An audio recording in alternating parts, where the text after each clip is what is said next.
الحمد لله نحمده ونستعينه ونستغفره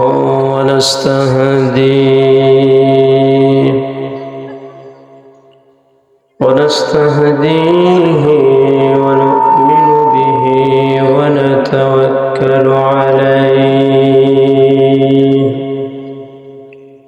ونشكره ولا نكفره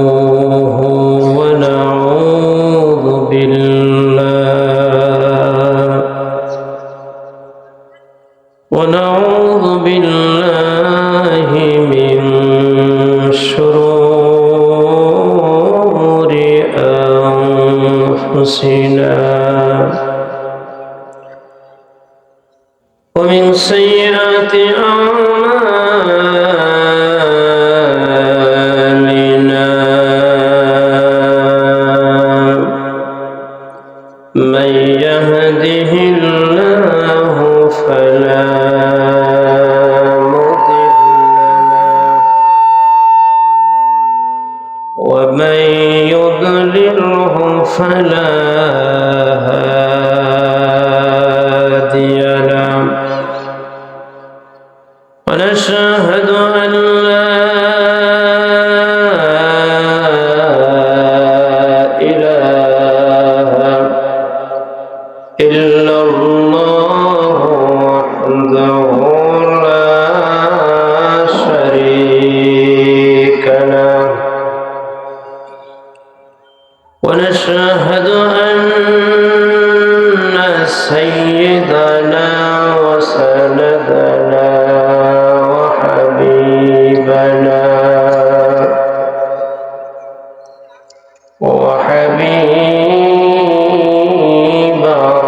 ربنا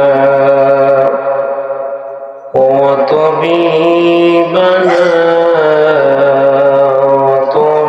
وطبيب قلوبنا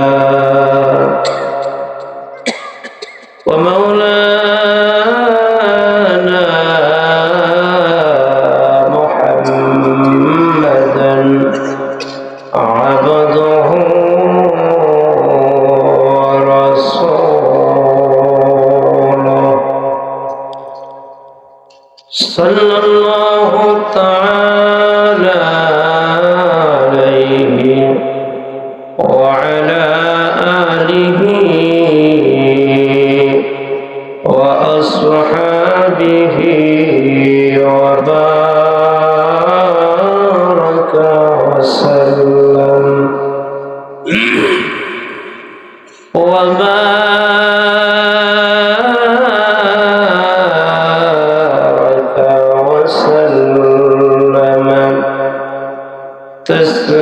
تسليما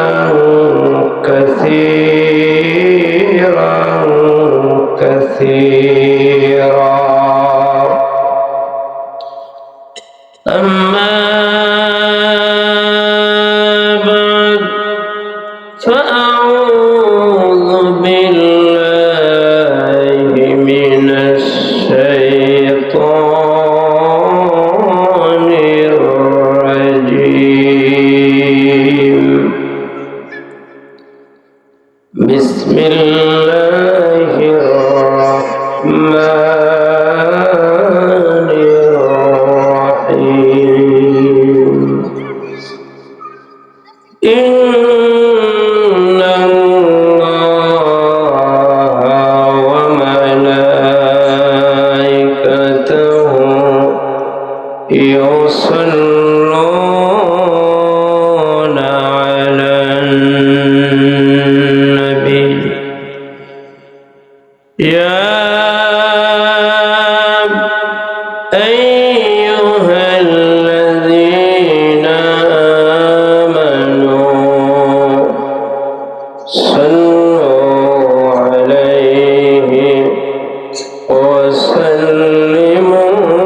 وسلموا تسليما صلى الله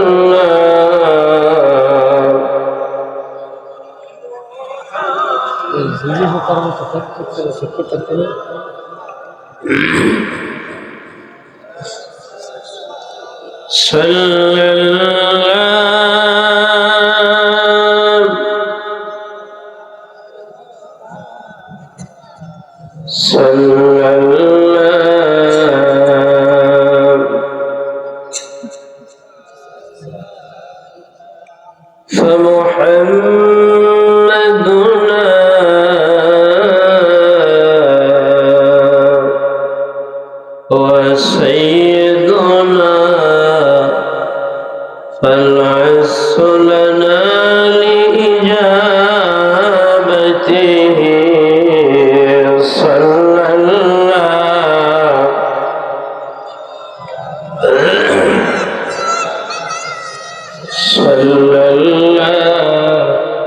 coil বন্ধ করতে হবে, ছড়াই দেবেন, রেখেন না, কয়েলের কাছে রেখেন না।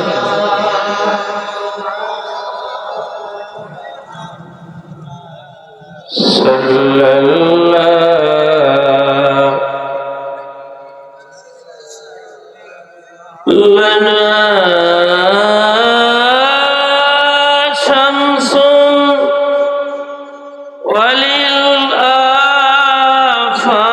وللآفاق شمس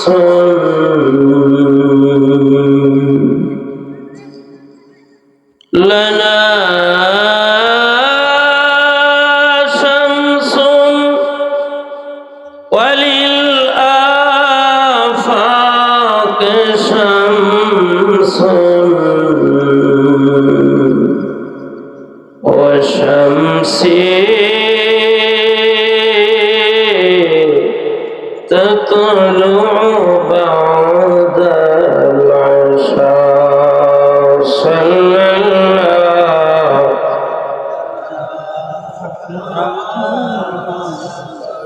صلى الله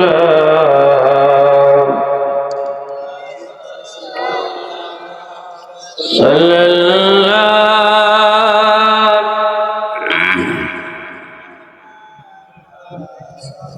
صلى الله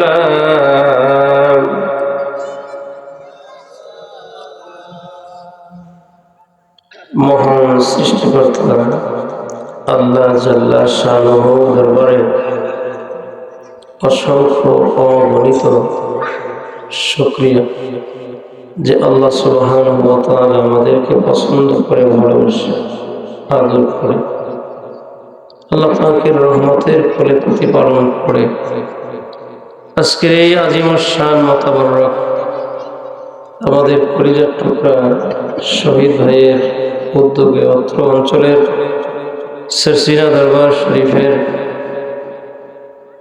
ইসলামী সংগঠন, আত্মশুদ্ধির এক অন্যতম সংগঠন বাংলাদেশ জমিয়ত হিজবুল্লাহ, যুব হিজবুল্লাহ, আইম্মায়ে হিজবুল্লাহ, ছাত্র হিজবুল্লাহ সহ সরসিনা দরবার শরীফের পীর ভাই মুহিব্বিন পত্র অঞ্চলের সরসিনা দরবারকে ভালোবাসে মুহিব্বিন ভাইদের যৌথ আয়োজন আজকের এই সালে সওয়াজ ও দোয়ার মাহফিলের সম্মানিত সভাপতি।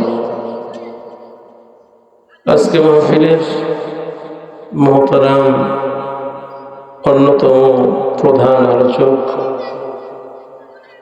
এশার আগ মুহূর্তে তালিমের পরে যিনি আলোচনা করেছেন, আপনাদের এই অঞ্চলের কৃতি সন্তান হাফেজ মাওলানা মোহাম্মদ আল আমিন সাহেব দামাত বারাকাতুহুল আলিয়া। অত্যন্ত গুরুত্বপূর্ণ আলোচনা তিনি করেছেন, কোরআন হাদিসের ইবারত দিয়ে কথা বলেছেন। আমরা দোয়া করি আল্লাহ তার ইলমে হায়াতে এবং তার ইসলাম প্রচারের এই মহান দায়িত্বে আরো অফুরন্ত বরকত নসিব করুন, বলেন আমিন। আজকে মাহফিলে তালিম প্রদান করেছেন জনাব কারি মোহাম্মদ রুহুল আমিন সাহেব, তালিম ও তরিকত সম্পাদক, বাংলাদেশ জমিয়তে হিজবুল্লাহ ১ নং চাকামইয়া ইউনিয়ন শাখা, কলাপাড়া, পটুয়াখালী। একটু ফোন রিসিভ করি, একটা আতঙ্কের মধ্যে আছি।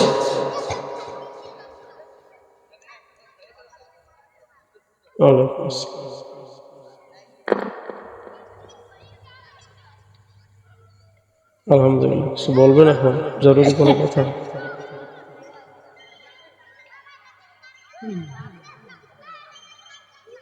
জি জি জি, আব্বা অসুস্থ, বেশি দোয়া করবেন।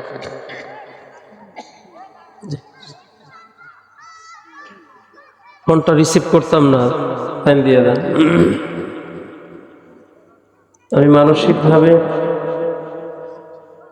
যথেষ্ট পরিমাণে মর্মাহত, শোকাহত বলতে পারেন। আমার বাবা যথেষ্ট পরিমাণে অসুস্থ, বিছানায় আছেন, দুপুরের পর থেকে কথা বলতেছেন না, স্টেজে বসেও কথা বলছি, আমার ভাই বোনরা সবাই পাশে বসে আছে। আসতে চাইছিলাম না, এরপরও চিন্তা করলাম মাহফিল যেহেতু আয়োজন করেছে আমার ভাইয়েরা, যদি আমার কিসমতে থাকে বাবার শেষ দেখা দেখব, আর নসিবে না থাকলে হয়তো বাজারের প্রয়োজনীয়তায় বাজারে যাব, মাঝখান দিয়ে বাবা চলে যাব। তো এইসব কথা চিন্তা করে যে বাবা কথা বলে না, সে বাবার কাছে গিয়ে আমি কথা বলা শুরু করলাম। আব্বা কান্না শুরু করে দিলেন। হুঁশ নাই, আমার নামটা খেয়াল আছে, একটু জ্ঞান ফিরলেই আমি কোথায় আছি, ওকে আসছে, ওই আছে ডাক্তার, আবার চেতনাহীন। কাছে যাই, কথা বলি, চোখ তুলে আমার দিকে তাকায়, চোখের পানি ছেড়ে দেয়, কথা বলতে পারে না। অবস্থা আছে। আমার বাবাকে পরিচয় দিব আপনাদের কাছে। কেন বাবার জন্য আমার মনটা এত কান্দে আমি এটা বলবো। এই সপ্তাহ, পুরো সপ্তাহে বিশ্রাম পাই নাই। সবে বরাতের পর থেকেই সব, আগে তো ছিল, তারপরে সবে বরাতের পরেও সব। কালকে ব্রাহ্মণ বাড়ি বামচারা অন্তর, বাবার ঘরে ওই অবস্থায়। কর্তৃপক্ষের থেকে খবর আসছে এক বক্তা উমরায় চলে গেছে, মাহফিলটা আরো একটু সংকোচ হয়ে গেছে। তাদের মূল আকর্ষণ আমি। এখন আমার ঘরে আমার বাবা অসুস্থ, দোয়া চাই আমার আল্লাহ আমার আব্বার যেন হায়াতে বরকত নসিব করে। আমি আজকে খুব দীর্ঘ সময় কথা বলবো না আপনাদের সামনে, আমি চেষ্টা করব সংক্ষেপ করে চলে যেতে। আমার আল্লাহ আমাদেরকে সৃষ্টি করছেন আর ইবাদতের জন্য। কিসের জন্য বলেন?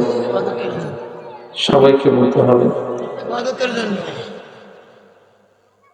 সূরা যারিয়াতের মধ্যে আল্লাহ বলেছেন, ওয়ামা খালাকতুল জিন্না ওয়াল ইনসা ইল্লা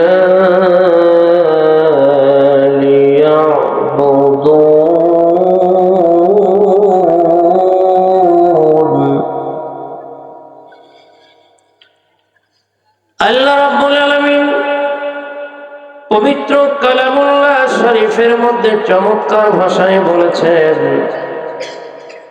আমি জিন জাতি এবং মানব জাতি, এই দুই জাতির মধ্যে আমরা কোন জাতি বলেন সবাই? আমার আল্লাহ বলেন, ওমা খালাকতুল জিন্না ওয়াল ইনসা, আমি জিন ও মানব জাতি সৃষ্টি করি নাই ইল্লা লিয়াবুদুন, হ্যাঁ সৃষ্টি করেছি একটা উদ্দেশ্যে, তা হলো জিন আর মানব জাতি আমার ইবাদত করবে। কিসের জন্য? সবাই বলেন। আমার ভাইরা, আজকে আমাদের শহীদ ভাইয়ের বাড়ির মাহফিল কেন্দ্র করে যে সমস্ত ভাইয়েরা মাহফিল আসার নিয়ত করেছেন, বাড়ির থেকে রওনা করেছেন, আসবেন নিয়ত করে রাস্তায় দোকানে বিভিন্ন জায়গায় বসে বসে গল্পচারিতায় লিপ্ত আছেন। আমি তাদেরকে বিনয়ের সাথে বলবো, হে ভাইয়েরা, আল্লাহ পাকের এই পবিত্র জান্নাতের বাগানে আপনি অল্প সময়ের জন্য এসে অবস্থান গ্রহণ করুন। আপনার ভাগ্য যদি ভালো হয়, এই মাহফিলে বসার কারণে আমার আল্লাহ আপনাকে ক্ষমা করে দিতে পারেন কিনা বলেন। বাড়ি থেকে রওনা করেছিলাম গুনার বোঝা নিয়া। মালিক যদি দয়া করেন আমাদেরকে এই ময়দান থেকে আল্লাহর ওলি বানায় ফিরায় দিতে পারেন না? ক্ষমতা নাই, কিছুটা কমছে। আমার মতো দাড়ি চুল মনে হয় সাদা হইয়া মেহেন্দি মাখছে। আল্লাহর ঘুম আছে, তন্দ্রা আছে, স্বাস্থ্য শুকায় গেছে। আল্লাহর এগুলোর কিছুই নাই, কিছুই হয় না, পরিবর্তন নাই, কোন ধরনের পরিবর্তন হয় না। ঘুম লাগে না, তন্দ্রা লাগে না। আমার ভাইরা, আল্লাহ রাব্বুল আলামিন কেমন কি অবস্থা এটা আল্লাহই ভালো জানেন, আমাদের গবেষণারও প্রয়োজন নাই। তবে আল্লাহর সৃষ্টি নিয়ে গবেষণা করলে আল্লাহকে আমরা দেখতে পাই। আমার কলিজার টুকরা হাফেজ আলামিন সাহেব, তিনি এক বাবার ঔরসে পৃথিবীতে আসছেন। আমি আর একজন বাবার ঔরসে আর এক মায়ের গর্ভ থেকে পৃথিবীতে ভূমিষ্ঠ হয়েছে। তিনি একজন মায়ের গর্ভ থেকে পৃথিবীতে আসছেন। আসার পদ্ধতি, তার মা যেভাবে তাকে প্রসব করেছেন, আমার মাও ঠিক তেমনি ভাবেই প্রসব করছেন। বোঝানোর জন্য বলতেছি, চেহারার অবকাঠামো তার আর আমার মধ্যে ব্যবধান দেখতেছেন কিনা বলেন। এইটা নিয়েই শুধু গবেষণা করেন। এইখানে যতজন মানুষ আছেন, কারো চেহারার সাথে কারো চেহারার কোনো মিল নাই। এই কয়জন মানুষ আমরা, কারো নাকের দিকে নজর দেন, একজনের নাকের অবয়ব আরেকজনের নাকের সাথে কোনো ধরনের মিল নাই, আলাদা আলাদা, সম্পূর্ণ ভিন্ন। এর চেয়েও একটু কাছে চলে যান, একই মা একই বাবা, 5-7 জন সন্তান ওই মায়ের গর্ভ থেকে ভূমিষ্ঠ হয়। একই বাবার ঔরসে 7 জন সন্তান হয়। 7 সন্তানের চেহারা কি এক ধরনের? পাত্র একটা, আর জন্মদাতা পিতা একজন। এরপরেও ব্যতিক্রম চেহারায়, কারো সাথে কারো কোনো মিল আছে? আমার আল্লাহর ক্ষমতা, এই বিষয়গুলো নিয়ে যদি আমরা গবেষণা করি, তাইলে আল্লাহরে খুঁজে পেয়ে যাই। ওই আল্লাহ নিজে নিজেই বলেছেন, ওয়া খালাকতুল জিন্না ওয়াল ইনসা ইল্লা লিয়াবুদুন। আমি জিন জাতি আর মানব জাতি, দুটো জাতিকে আমি আল্লাহর ইবাদতের জন্য সৃষ্টি করেছি। সুবহানাল্লাহ বলেন। ইবাদতের জন্য সৃষ্টি করেছেন আমার আল্লাহ। এ ভাইরা, আমার আল্লাহর ইবাদতের মানে কি? ইবাদত আমরা অন্য মানুষের জায়গা জমি জোর দখল করব, এটার নাম ইবাদত। এক ভদ্রলোক বাজার নিয়ে বাড়ি যাচ্ছে, সন্ধ্যা ঘনিয়ে আসছে বলে পিছনে লেগে গেলাম, মাঝপথে আটকায় দিয়া তার থেকে বাজারগুলা ছিনাই রাইখা দিলাম, এটার নাম ইবাদত। একজন মানুষ আল্লাহ রাব্বুল আলামিনের ইবাদত বন্দেগীতে রত থাকে, নামাজ পড়ে, রোজা থাকে, ইবাদত বন্দেগী করে। এই মানুষটার জোর কইরা রোজার দিনে খাবার খাওয়াই দিলাম, এইটার নাম ইবাদত। এগুলো না বরং একটা মানুষ সব সময় আমার আল্লাহর ইবাদত বন্দেগী করবে। একটা ফর্মুলাই যদি আপনি গ্রহণ করেন আর কিচ্ছু লাগে না। মা আতাকুমুর রাসূলু ওয়া মা নাহাকুম আনহু ফান্তাহু। মা আতাকুমুর রাসূলু ফাখুযুহু ওয়া মা নাহাকুম আনহু ফান্তাহু। আল্লাহর হাবিব আমাদের কলিজার টুকরা প্রিয় নবীজি যা নিয়ে এসেছেন, আল্লাহ তাকে যা দিয়েছেন, তন্মধ্যে যেইগুলো ভালো এগুলো গ্রহণ করব, মন্দগুলা বর্জন করব। এই দুইটা কথা যদি মানি আমাদের জীবন সফল। আর লাগবে ভালো বিষয়গুলো মানব, মন্দ বিষয়গুলো সব ছেড়ে দিব। যদি আমরা এই দুইটা কথার উপরে আমল করতে পারি আমাদের জীবন ধন্য। কথা বলেন ঠিক কিনা? এইবারে আসেন আমার ভাইয়েরা, আমরা আল্লাহ রাব্বুল আলামিন এক ও অদ্বিতীয় ওই আল্লাহ বিশ্বাস করেছি। আল্লাহ কয়জন? সবাই বলেন আল্লাহ কয়জন? সৃষ্টিকর্তা এক ও অদ্বিতীয়, কারো মনে সন্দেহ আছে নাকি বলেন? আল্লাহ নিজে পরিচয় দিচ্ছেন। আল্লাহ বলতেছেন কুল হুয়াল্লাহু আহাদ আল্লাহুস সামাদ লাম ইয়ালিদ ওয়া লাম ইউলাদ ওয়া লাম ইয়াকুল লাহু কুফুয়ান আহাদ। আমার আল্লাহ বলেন, হে আমার প্রিয় বন্ধু, হে আমার দোস্ত, আপনি বলে দেন আল্লাহ এক ও অদ্বিতীয়। আল্লাহর কোনো শরীক নাই। বলেন শরীক আছে নাকি? আল্লাহ বলেন লাম ইয়ালিদ ওয়া লাম ইউলাদ, কাউকে তিনি জন্ম দেন নাই। অর্থাৎ আমার আল্লাহ রব্বুল আলামিন কারো পিতা নন, কাউকে জন্ম দেন নাই, কারো থেকে জন্ম নেন নাই। সুবহানাল্লাহ বলেন। আল্লাহ কারো পিতাও নন, আল্লাহ কারো সন্তানও নন। আল্লাহ পবিত্র। আল্লাহ যদি বিয়ে থাকতো, সন্তান পৃথিবীতে দুইজনও যদি থাকতো, তাহলে এক সন্তান বলতো সূর্য পূর্ব আকাশে আজকে আর উঠবে না, আজকে পশ্চিম দিক দিয়ে উঠে পূর্ব দিকে গিয়ে অস্ত যাবে। আমিও রবের সন্তান, তুমি বাবার সন্তান হয়ে তোমার কথাই যদি পৃথিবীর শুরু থেকে এই পর্যন্ত নিয়ন্ত্রণ করতে পারো, আমিও বাবার সন্তান হয়ে একদিন কমপক্ষে তো নিয়ন্ত্রণ করবো। তাইলে আমার কথা একদিন চলুক, বলতো কিনা বলেন? পট্টগুণ লাইগা যেত। ব্যতিক্রম কোনোদিন হলো না। অতএব বোঝা যাচ্ছে এই পৃথিবী যিনি নিয়ন্ত্রণ করেন তিনি এক এক নীতিতে পৃথিবী চলে আসতেছে, চলতেছে। এই নীতির কোনো পরিবর্তন হয় নাই, হবেও না। আমাদের রব একজন।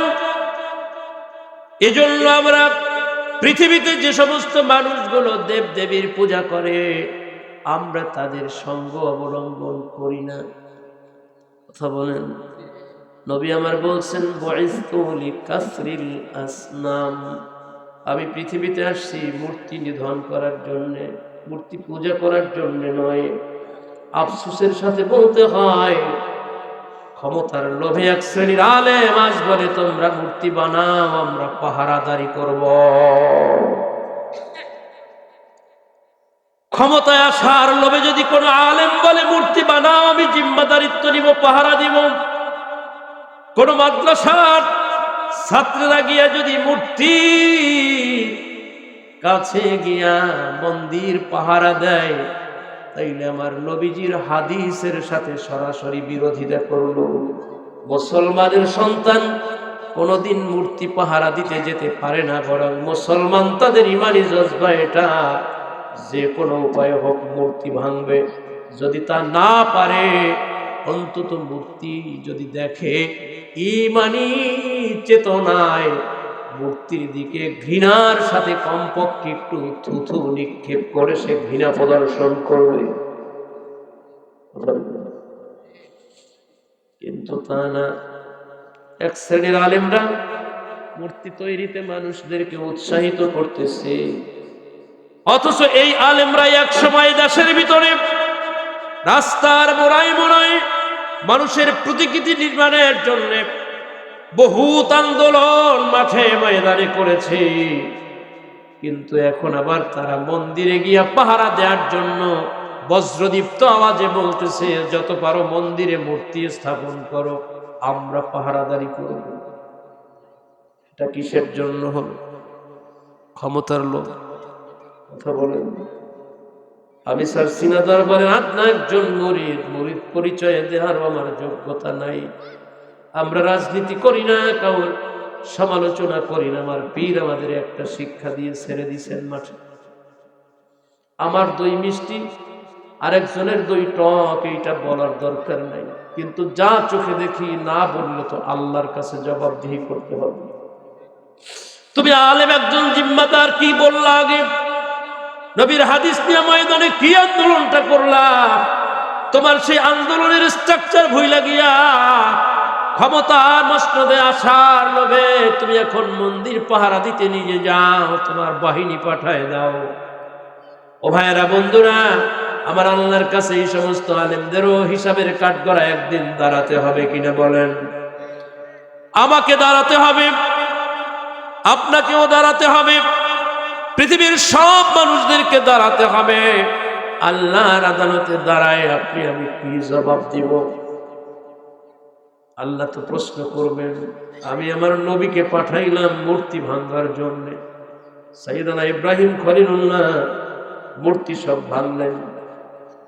লম্বা কাহিনী, ওদিকে যাব না, আজকের আলোচনার টপিকস মনে মনে সেদিকে ঘুরাই নাই। ইব্রাহিম আলাইহিস সালাম কাবা শরীফের ভিতরকার সব মূর্তিগুলা ভাঙলেন, বড়টারে রাখলেন, বাকিগুলো সব ভাঙছে। বড়টার নাকটা শুধু ভাঙছে। কি ভাঙছে বলেন? বড়টার নাকটা ভেঙে দিচ্ছে, দেহটা ঠিক রাখছে। এটা কৌশল, নবীদের হেকমত। সুবহানাল্লাহ। ইব্রাহিম আলাইহিস সালাম এই বড়টারে আস্ত রাইখা, যখন সাক্ষ্য পাঙ্গোরা মেলার থেকে আসছে, কেউ আসছে আইসাই সেজদা দিতে দিতে উঠছে। মন্দিরে সেজদা দিয়ে ঢুকে তো, সেজদা দিতে দিতেই ঢুকছে। কারো কপাল কাটছে, তাফসীরের মধ্যে আসছে কারো কপাল কেটে গেছে, কারো হাত কাটছে, হাঁটু কাটছে। কাটতে কাটতে এই অবস্থায় পঙ্গু অনেক, দেখে যে সবগুলো শুইয়া রয়েছে, একজন দাঁড়ায় আছে। ইব্রাহিম আলাইহিস সালামকে জানানো হলো। সন্দেহ ভাজন অনেকে বললো যে এটা ইব্রাহিম নামের বাচ্চাটাই করতে পারে, তারে ডাকছে। ইব্রাহিম আলাইহিস সালাম বললেন, বাল ফাআলাহু কাবীরুহুম। তোমরা সন্দেহ করে বলো আমার কথা, জিজ্ঞাসা করো তোমাদের বড় নেতাকে। এটা মনে হয় তোমাদের বড় নেতার কাজ হইবে। কেমনে বুঝলাম? মনে হয় উনি নেতৃত্ব দেওয়ার জন্য কোনো কথা বলছে, ওনার নেতৃত্ব মানে নাই, দেখা সবারে মাইরা ভূপাতিত কইরা লজ্জায় নিজের গলায় কুড়াল ঝুলাইছেন, নাকটা নিজেরটা নিজের কয় আমাদের নেতায় তো কথা কইতে চলতে পারে না। ইব্রাহিম আসলামের সুযোগ হলো, যদি নেতায় কথাই না বলতে পারে, নিজেরে নিজে বাঁচাইতে না পারে, সাঙ্গ পাঙ্গদেরকে বিপদ থেকে বাঁচাইতে না পারে, তাহলে তারে কেমনে নেতা বানাবে? কি দরকার আছে? বলেন, আমরা কি এই সমস্ত বিষয়ের জন্য আমার নিজের আসল অস্তিত্বকে বিলীন করে দিতে পারবি? অস্তিত্ব বিলীন করে দিব? বলেন, ক্ষমতার মসনদে বসানোর জিম্মাদার আপনি না, আমি না। কুলিল্লাহুম্মা মালিকাল মুলকি তুতিল মুলকা মান তাশাউ ওয়া তুইজ্জু মান তাশাউ ওয়া তুযিল্লু মান তাশাউ বিয়াদিকাল খায়র ইন্নাকা আলা কুল্লি শাইইন কাদির। ঠিক কি না? দল নাই, আলোচনা সমালোচনা বুঝি না। ঈমান আকীদার প্রফুল্লতার জন্য, ঈমান আকীদার তারাক্কির জন্য কথাগুলো বলে যায় আমার ভাইরা। আমার আল্লাহ রাব্বুল আলামিন বলেছেন, মানুষ এবং জিন জাতিকে ইবাদতের জন্য সৃষ্টি করেছেন। আমরা মানব জাতি, আমি আপনাদের খেদমতে জানতে চাই, বলেন আমরা কোনদিন জিন জাতির কোন একজন সদস্যকে চোখে দেখছি? দেখছেন, ওদেরও হিসাব হবে, আমাদেরও হিসাব হবে। আদম আলাইহিস সালামের সৃষ্টি 2000 বছর আগে জিন জাতিদের আল্লাহ সৃষ্টি করেছে। এই জিন জাতি পৃথিবীতে দাঙ্গামা হাঙ্গামা মারামারি কাটাকাটি অস্থির পরিবেশ তৈরি করলো, যেই কারণে আমার ভাইয়েরা, আমার আল্লাহ রাব্বুল আলামিন ফেরেশতাদের কাছে যখন প্রস্তাব করলেন, ইন্নী জাইলুন ফিল আরদি খলিফা, আমি পৃথিবীতে একদল প্রতিনিধি সৃষ্টি করব। ফেরেশতারা ওই জিন জাতির কর্মকাণ্ড দেখেছে চোখে, ওই কর্মকাণ্ড দেখা বাস্তব ভুক্তভোগী হিসেবে আল্লাহকে বললেন, আল্লাহ পৃথিবীর মধ্যে আপনি মানব জাতি সৃষ্টি করে তাদের ধারা আবার নূতন করে দাঙ্গামা হাঙ্গামা রক্ত প্রবাহিত করুন। এইসব বিষয় সৃষ্টি করার জন্য মানুষ সৃষ্টি করার প্রয়োজন নাই। যদি আপনার ইবাদত উদ্দেশ্য থাকে, ওয়ানাহনু নুসাব্বিহু বিহামদিকা ওয়া নুকদ্দিসু লাক, একমাত্র আমরাই তো আল্লাহ আপনার ইবাদত বন্দেগীতে হামেশা লিপ্ত আছি। আমাদের কোনো ঘুম নেই, আমাদের কোনো বিশ্রাম নাই, আমাদের কোনো খাওয়ার দরকার হয় না, পেশাব লাগে না, পায়খানা লাগে না, শুধু আপনার ইবাদত বন্দেগী করি মালিক। দয়া করে মায়া করে যদি ইবাদতটা উদ্দেশ্য হয়, আমাদের ধারায় আপনি ইবাদতটা নিয়ে না। প্রয়োজন নাই মানব জাতি সৃষ্টির। আল্লাহ যে ফেরেশতাদের কাছে জিজ্ঞাসা করছেন, এইটা তারা বুঝতে ভুল করছে। আমার আল্লাহ ফেরেশতাদেরকে বলছেন, ইন্নী জাইলুন ফিল আরদি খলিফা, নিশ্চয় আমি জমিনে একদল প্রতিনিধি সৃষ্টি করতে চাই, করব। কিন্তু ফেরেশতারা মনে করছে আমাদের কাছে বুঝি মতামত জানতে চেয়েছে। নিজেরা অজ্ঞতার কারণে আল্লাহর কাছে প্রস্তাব দেওয়া শুরু করছে। আতাজাবু ফিহা মান ইউফসিদু ফিহা ওয়া ইয়াসফিকু দিমা, মারামারি করবে, ভাগাভাগি করবে, রক্ত প্রবাহিত করবে, আত্মীয়তার সম্পর্ক ছিন্ন করবে, এই সমস্ত দাঙ্গামা হাঙ্গামার জন্য মানব জাতি সৃষ্টির দরকার নাই। ওয়া নাহনু নুসাব্বিহু বিহামদিকা ওয়া নুকদ্দিসু লাক, ইবাদত তো আমরাই যথেষ্ট পরিমাণ করতেছি, আর দরকার নাই। আল্লাহ রাব্বুল আলামিন তৎক্ষণাৎ ফেরেশতাদেরকে অপারগ বানাই দিলেন, বলে দিলেন, আমি আল্লাহ যা জানি, ইন্নী আ'লামু মা লা তা'লামুন, আমি যা জানি তোমরা তা জানো না। সুবহানাল্লাহ। আপনার আমার মাহাত্মের কথা আল্লাহ বর্ণনা করলেন।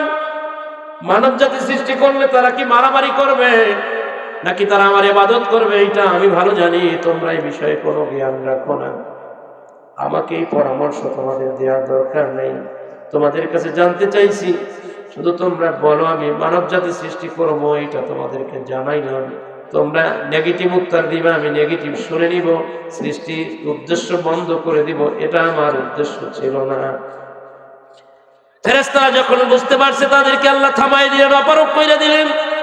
তৎক্ষণাৎ তারা বলে উঠল, ক্বালু সুবহানাকা লা ইলমা লানা ইল্লা মা আল্লামতানা ইন্নাকা আনতাল আলিমুল হাকীম।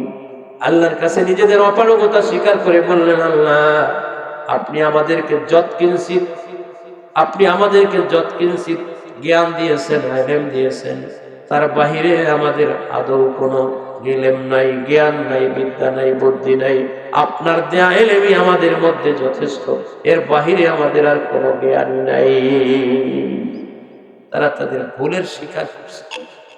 ভুল স্বীকার করার পরে আল্লাহ রাব্বুল আলামিন তাদের ক্ষমা করে দিয়েছেন। বন্ধুরা, যা বলতে চেয়েছে, আমার আল্লাহ সৃষ্টি করছেন ইবাদতের জন্য। কিসের জন্য বলেন? আল্লাহর ইবাদতের মধ্যে অন্যতম একটি ইবাদতের নাম হলো নামাজ। কথা বলেন, নামাজ ইবাদত।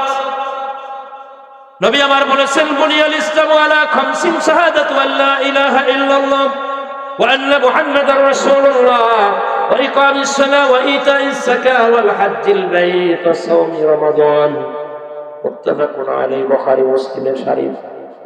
এই হাদিস খানার মধ্যে আমার নবীজি চমৎকার ভাষায় বলেছেন, ইসলাম 5টা মৌলিক ভিত্তির উপরে, খুঁটির উপরে দাঁড়িয়ে আছে। সুবহানাল্লাহ বলেন। ছোট্ট একটা প্যান্ডেল, এই ছোট্ট একটা মাহফিলের প্যান্ডেল, মাঝখানে খুঁটি কয়টা দেখেন? এই একটা খুঁটি, এই একটা খুঁটি, ওই যে মাঝখানে আর একটা, এরপরে পার্শ্ববর্তী কিনারা সীমানা গাইড়ে দেওয়ার জন্য বেশ কয়েকটা খুঁটি করবে।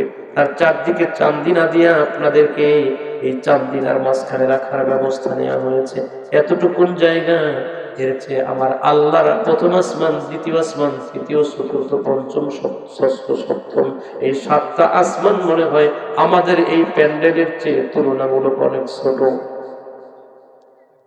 7টা আসমানের প্রথম আসমান, দ্বিতীয় আসমান, তৃতীয় আসমান, চতুর্থ, পঞ্চম, ষষ্ঠ, সপ্তম, এই 7 আসমানের প্রত্যেকটার আয়তনের চেয়ে বড় না ছোট? এই 7টা আসমানের মধ্যে আল্লাহ কয়টা খুঁটির ব্যবস্থা করছেন? এক আসমানের মধ্যে একটা খুঁটি নেই, তার মাঝখানের মহাশূন্য, আবার তার পরবর্তী আসমান, এই আসমানের মাঝখানের ফাঁকা জায়গা আমার আল্লাহ কিভাবে ধরায় রেখেছেন। মাঝখানে আর কোনো খুঁটি নেই, আবার তার পরবর্তী আসমান, মহাশূন্য, আবার তার পরবর্তী আসমান, এইভাবে 7টা আসমানকে স্তরে স্তরে সন্নিবেশিত করেছেন আমার আল্লাহ। একটা আসমানের মাঝখানে অথবা কিনারায় কোনো খুঁটি রাখেন নাই। এটা স্তরে স্তরে আবার আল্লাহ সাজাই দিয়েছেন, এত সুন্দর করে আমার আল্লাহ সাজাই দিয়েছেন, একটা খুঁটি রাখলেন না। নবী আমার বলেন, একজন মুসলমানের ঈমানকে পরিপক্ব করার জন্য ইসলামের 5টা মৌলিক ভিত্তিকে মেনে নিতে হবে। এই 5টা বিষয়ের প্রতি যত্নশীল হতে হবে, আমলকারী হতে হবে।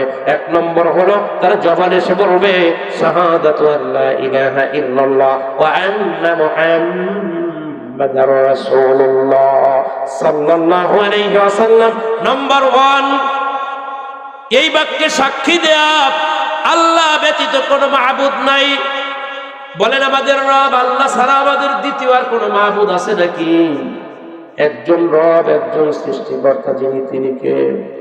ওই আল্লাহ রাব্বুল আলামিন নিজেই তো বলে দিয়েছেন, ও দুনিয়ার মানুষরা শোনে নাও, তোমরা আমি আল্লাহ ভিন্ন কারো ইবাদত বন্দেগী করো না। ওয়াবুদুল্লাহ ওয়া লা তুশরিকু বিহি শাইআ, আমি আল্লাহরই ইবাদত করো, আমি আল্লাহরই দাসত্ব করো। তোমরা আমি আল্লাহর সাথে কাউকে শিরিক করো না। তোমরা অন্য কোনো দেবদেবী অথবা অন্য কোনো জন্তুর তোমরা পূজা অর্চনা করো না, তাদেরকে তোমরা দেবতা ভেবো না। পূজা করতে নিষেধ করছেন কে? আল্লাহ পূজা করতে নিষেধ করছেন আল্লাহর সাথে। আর তুমি আলেম হয়ে যদি বলো যত বড় মূর্তি বানাও পাহারা দিব আমরা, আল্লাহ বলছেন আলেমদেরকে জিম্মা দায়িত্ব দিচ্ছেন, তোমরা মূর্তির পাহারাদারি করবা, দিচ্ছেন। আল্লাহ কি বলছেন? আল্লাহ বলছেন তোমরা শিরক করো না, ইন্নাশ শিরকা লাযুলমুন আযীম। শিরক হলো সবচেয়ে বড় অপরাধ, বড় জুলুম, বড় অন্যায়, বড় অত্যাচার, নফসের উপরে অত্যাচার। এটা অতএব শিরক করা যাবে না কোনো অবস্থাতেই। কথা বলেন ঠিক কিনা? আমার আল্লাহ রাব্বুল আলামিন কত চমৎকার ভাষায় তার হাবিবকে দিয়ে বলাচ্ছেন, শাহাদাতু আল্লা ইলাহা ইল্লাল্লাহ ওয়া আন্না মুহাম্মাদার রাসূলুল্লাহ সাল্লাল্লাহু আলাইহি ওয়াসাল্লাম। 5টা ইসলামের মৌলিক ভিত্তির প্রথম নম্বর হলো এ বাক্যে সাক্ষী দেয়া যে আল্লাহ ছাড়া কোনো মাবুদ নাই।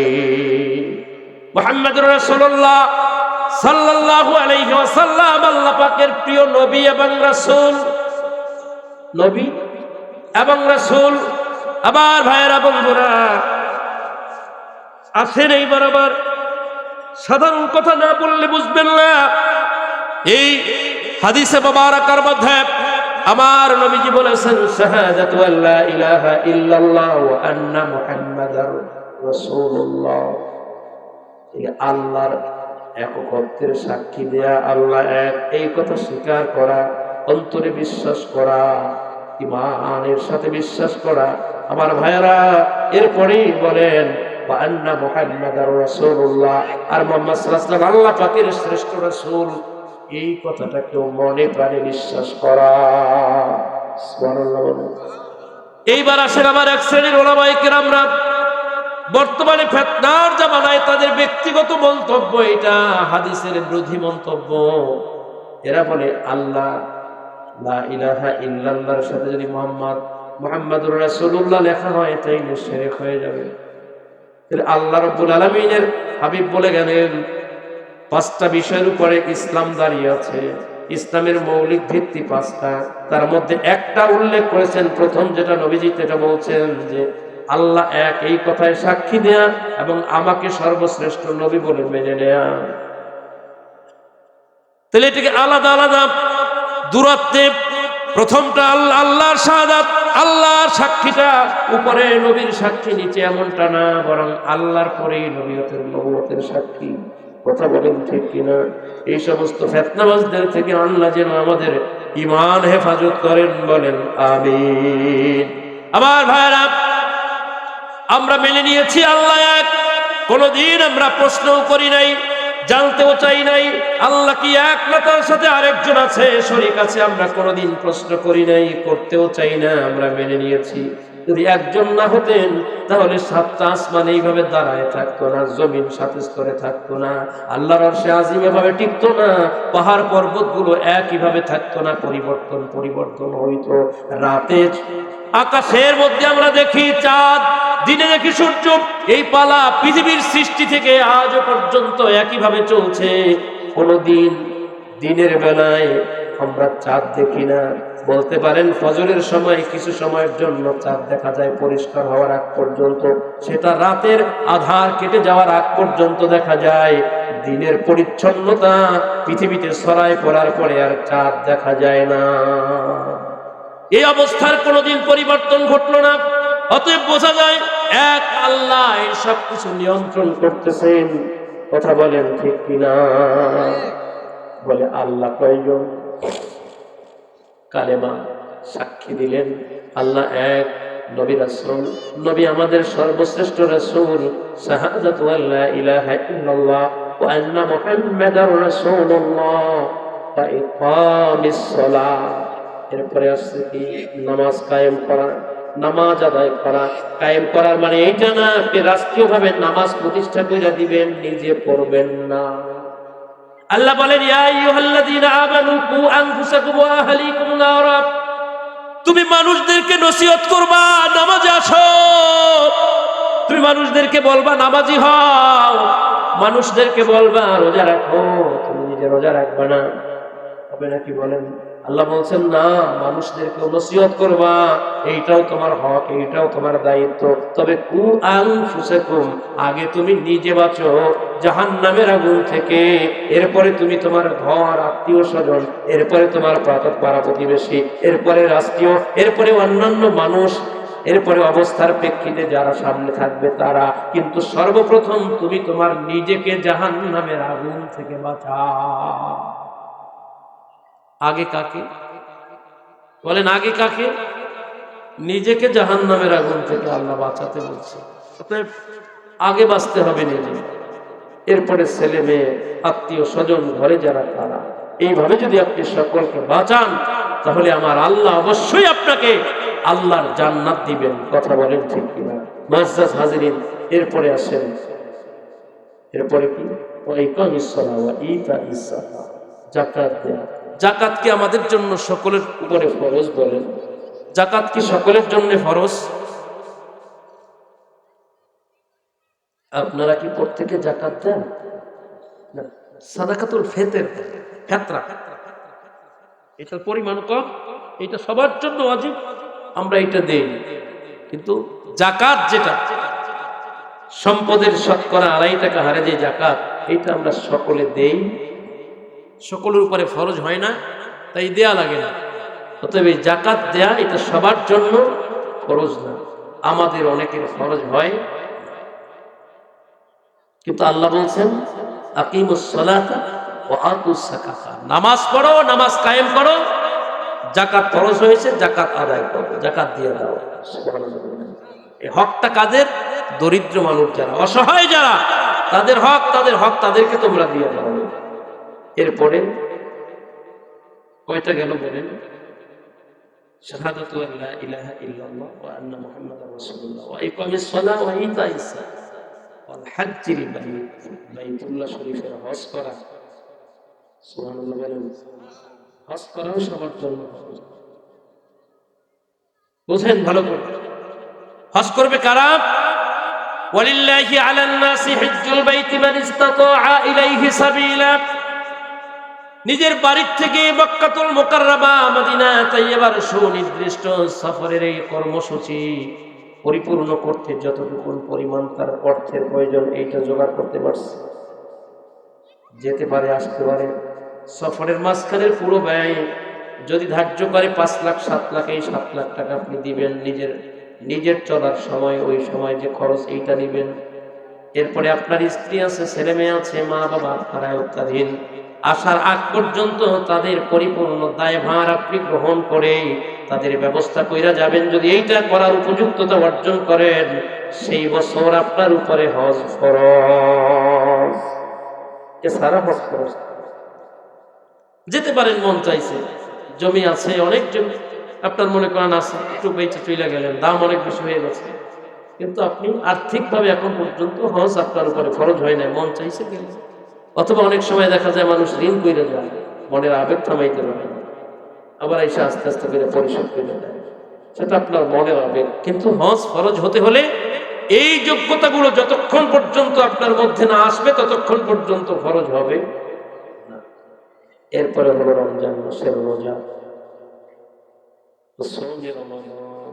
রমজান মাসের রোজা আসতে মাত্র কয়েকটা দিন বাকি। কথা বলেন। আল্লাহ বলেছেন, ইয়া আইয়ুহাল্লাযীনা আমানু কুতিবা আলাইকুমুস সিয়ামু কামা কুতিবা আলাল্লাযীনা মিন ক্বাবলিকুম লাআল্লাকুম তাত্তাকুন। হে বান্দার বান্দাগণ, তোমাদের জন্য রমজান মাসের রোজা ফরজ করা হয়েছে যেভাবে তোমাদের পূর্ববর্তীদের জন্য ফরজ করা হয়েছিল। বলেন, রমজান মাসের রোজা আমাদের জন্য আল্লাহ কি করছেন? ফরজ করছেন।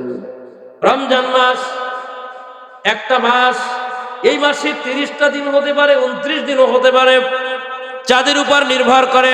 আমরা চাঁদ দেখা রোজা থাকি, আবার চাঁদ দেখা ঈদ করি।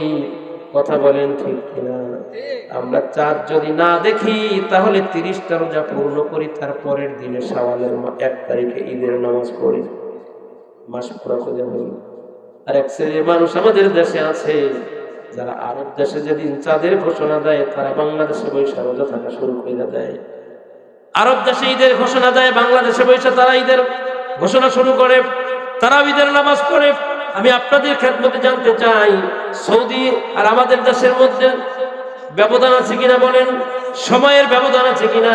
3 ঘন্টা ব্যবধান তাদের সাথে আমাদের। অতএব তারা যখন সেহরি খাওয়ার শেষ সময়ে সেহরি খেয়ে ফেলে, তখন আপনার দেশে সেহরির সময় কি থাকে নাকি বলেন? তারা তো এখনো সেহরি খাচ্ছে, কারণ 3 ঘন্টা আপনার সময়ের পরেও তারা 3 ঘন্টা খাইবে। যদি আপনি সৌদির সাথে মনে করে আপনি রোজা থাকেন, ইফতার সেহরি তাদের সময় মিলায় দেন, তাইলে বাংলাদেশে এখন পর্যন্ত আপনি যখন ইফতার করেন তখন সৌদিতে ইফতারের সময় হয় নাই, আরো 3 ঘন্টা পরে তারা ইফতার করবে, তাইলে আপনার রোজা তো ঠিক হইল না। অতএব এগুলো নিয়ে যথেষ্ট পরিমাণ তর্ক রয়েছে। এই বিষয়গুলো আমার আল্লাহ রাব্বুল আলামিন আমাদেরকে বুঝে যে এটা যেভাবে আল্লাহ করার নির্দেশ করছেন, যেই দেশের জন্য আল্লাহ রাব্বুল আলামিন বিধান যেভাবে চালু করে দিয়েছেন, ওই জায়গায় অবস্থানকালীন সময়ে আল্লাহ ওইভাবে ওই আমলগুলো করার তৌফিক যেন দেন, বলেন আমিন। আপনি বাঙালি মানুষ, হজে গিয়েছেন, উমরায় গিয়েছেন, এখন বাংলাদেশের অনেক মানুষ উমরায় আছে। ওই যে মাহফিলের কথা বলছিলাম, বিশেষ আরেকজন বক্তা, সে এখন উমরায় আছে, 9 তারিখে দেশে ফিরবে। তাহলে সেখানে মদিনা তাইয়্যিবায় সে রোজার মাসের কিছু সময় পাচ্ছে, মক্কায় পেয়ে যাচ্ছে। বরকতপূর্ণ মাসে পবিত্র মক্কাতুল মুকাররমা মদিনা তাইয়্যিবায় রোজার অবস্থায় সে থাকবে। এখন বাংলাদেশের মানুষ ওইখানে গিয়ে কি বাংলাদেশ টাইমে সেহরি আর ইফতার করবে নাকি বলেন? কেন? সে তো বাংলাদেশি মানুষ। যখনই বাংলাদেশ থেকে সে সৌদি চলে গেছে, এখন আর তার বাংলাদেশের আইনে তার রোজার আর নামাজের হুকুম নাই।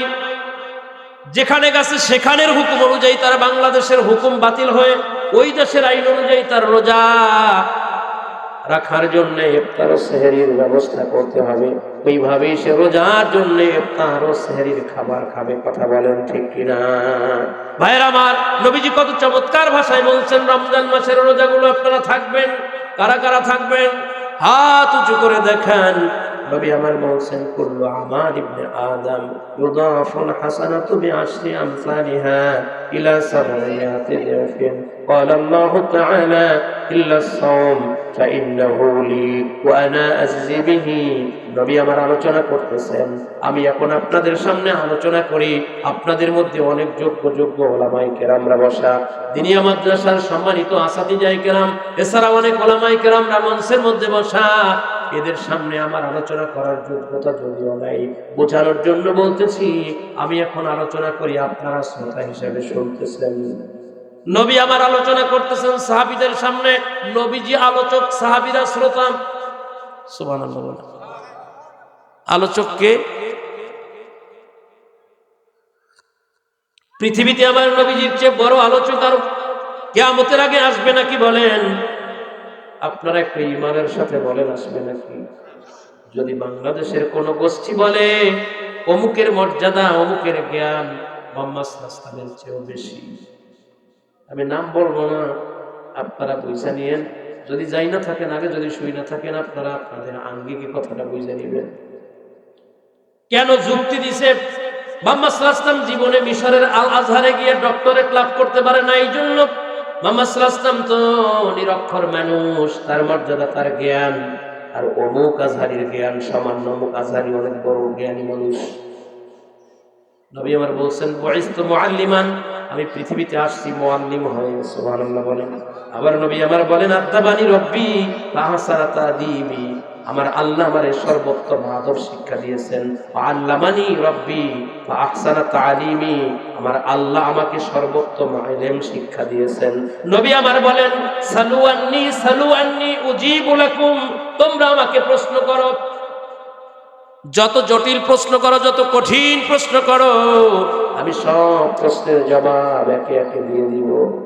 সুবহানাল্লাহ।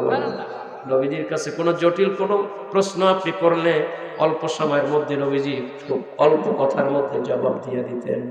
সেই নবী সম্বন্ধে যদি আপনি বলেন নবীজির আক্ষরিক জ্ঞান ছিল না, নবীজি ছিলেন মূর্খ, আমার মতো এত বড় পণ্ডিত ছিল না, আলিফ বা তাসা পড়তে পারতেন না, 1 2 3 গুনতে পারতেন না। বোঝা যায় এর চেয়ে দণ্ডমূর্খ পৃথিবীতে আর কেউ নাই। ভাইয়ের আমার, বন্ধুরা আমার, ভালো করে বুঝে নেন আমার নবীজির শান মান কত। নবীজির কলিজার টুকরা হযরতে আবু বকর সিদ্দিক রাদিয়াল্লাহু তাআলা আনহুকে আমার নবীজি বলছেন, ইয়া আবা বকরিন, হে আবু বকর, ওয়াল্লাযী বাআসানি বিল হাক্কি লাম ইয়ালামনি হাকীকাতান গায়রা রাব্বি। হে আবু বকর, আল্লাহর কসম খেয়ে বলি, আমার মর্যাদা পৃথিবীতে আল্লাহ রাব্বুল আলামিন ছাড়া কেউ জানে না, কেউ জানে না, আল্লাহ জানেন শুধু। আমি যে কে, আমার মর্যাদা কত, এটা আল্লাহ জানেন, পৃথিবীর কেউ জানে না। সুবহানাল্লাহ বলেন।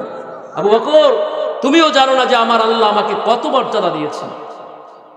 এটা নবী আমার বলছেন, ইয়া আবা বকরিন ওয়াল্লাযী বাআসানি বিল হাক্কি লাম ইয়ালামনি হাকীকাতান গায়রা রাব্বি। তোমার মতো মৌলবি আমার নবীর শান জানবে কিনা? তোমার মতো নবীজি, তোমার মতো একজন সাধারণ মানুষ আমার নবীজির ইলম মাপবে কিভাবে? আমার নবীর ইলম যে কি ছিল, আল্লাহ যে তাকে কত গভীর পাণ্ডিত্য দিয়েছিলেন, তোমার মতো সাধারণ জ্ঞানের এই মাপকাঠি দিয়া, স্কেল দিয়া নবীর ইলম কিভাবে মাপ পাবে? কথা বলেন ঠিক কিনা? যোগ্যতা আছে? বলেন আমাদের যোগ্যতা আছে? কোথায় নবী আর কোথায় আল্লাহ? আমরা ওই যে সাধারণ একটা কথা বলি, কোথায় শেখ সাদি, কোথায় সাগরুল্লাহ। আরে মিয়া, 1500 বছর পরে তোমার জ্ঞান গরিমা নিয়ে তুমি নবীর সাথে টক্কর দাও, নবীর জ্ঞানের সাথে তুমি তোমার তুলনা করো।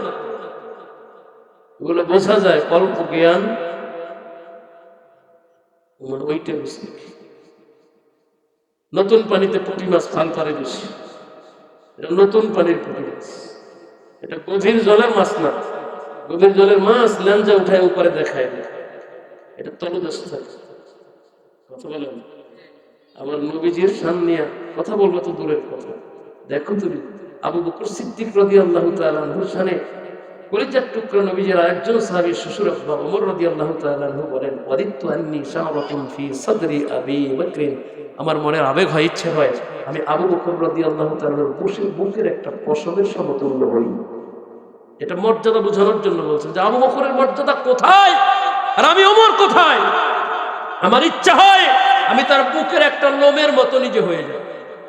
যদি তা হতাম তাইলে আমি ওমরের মর্যাদা অনেক বেড়ে যেত। সুবহানাল্লাহ বলে।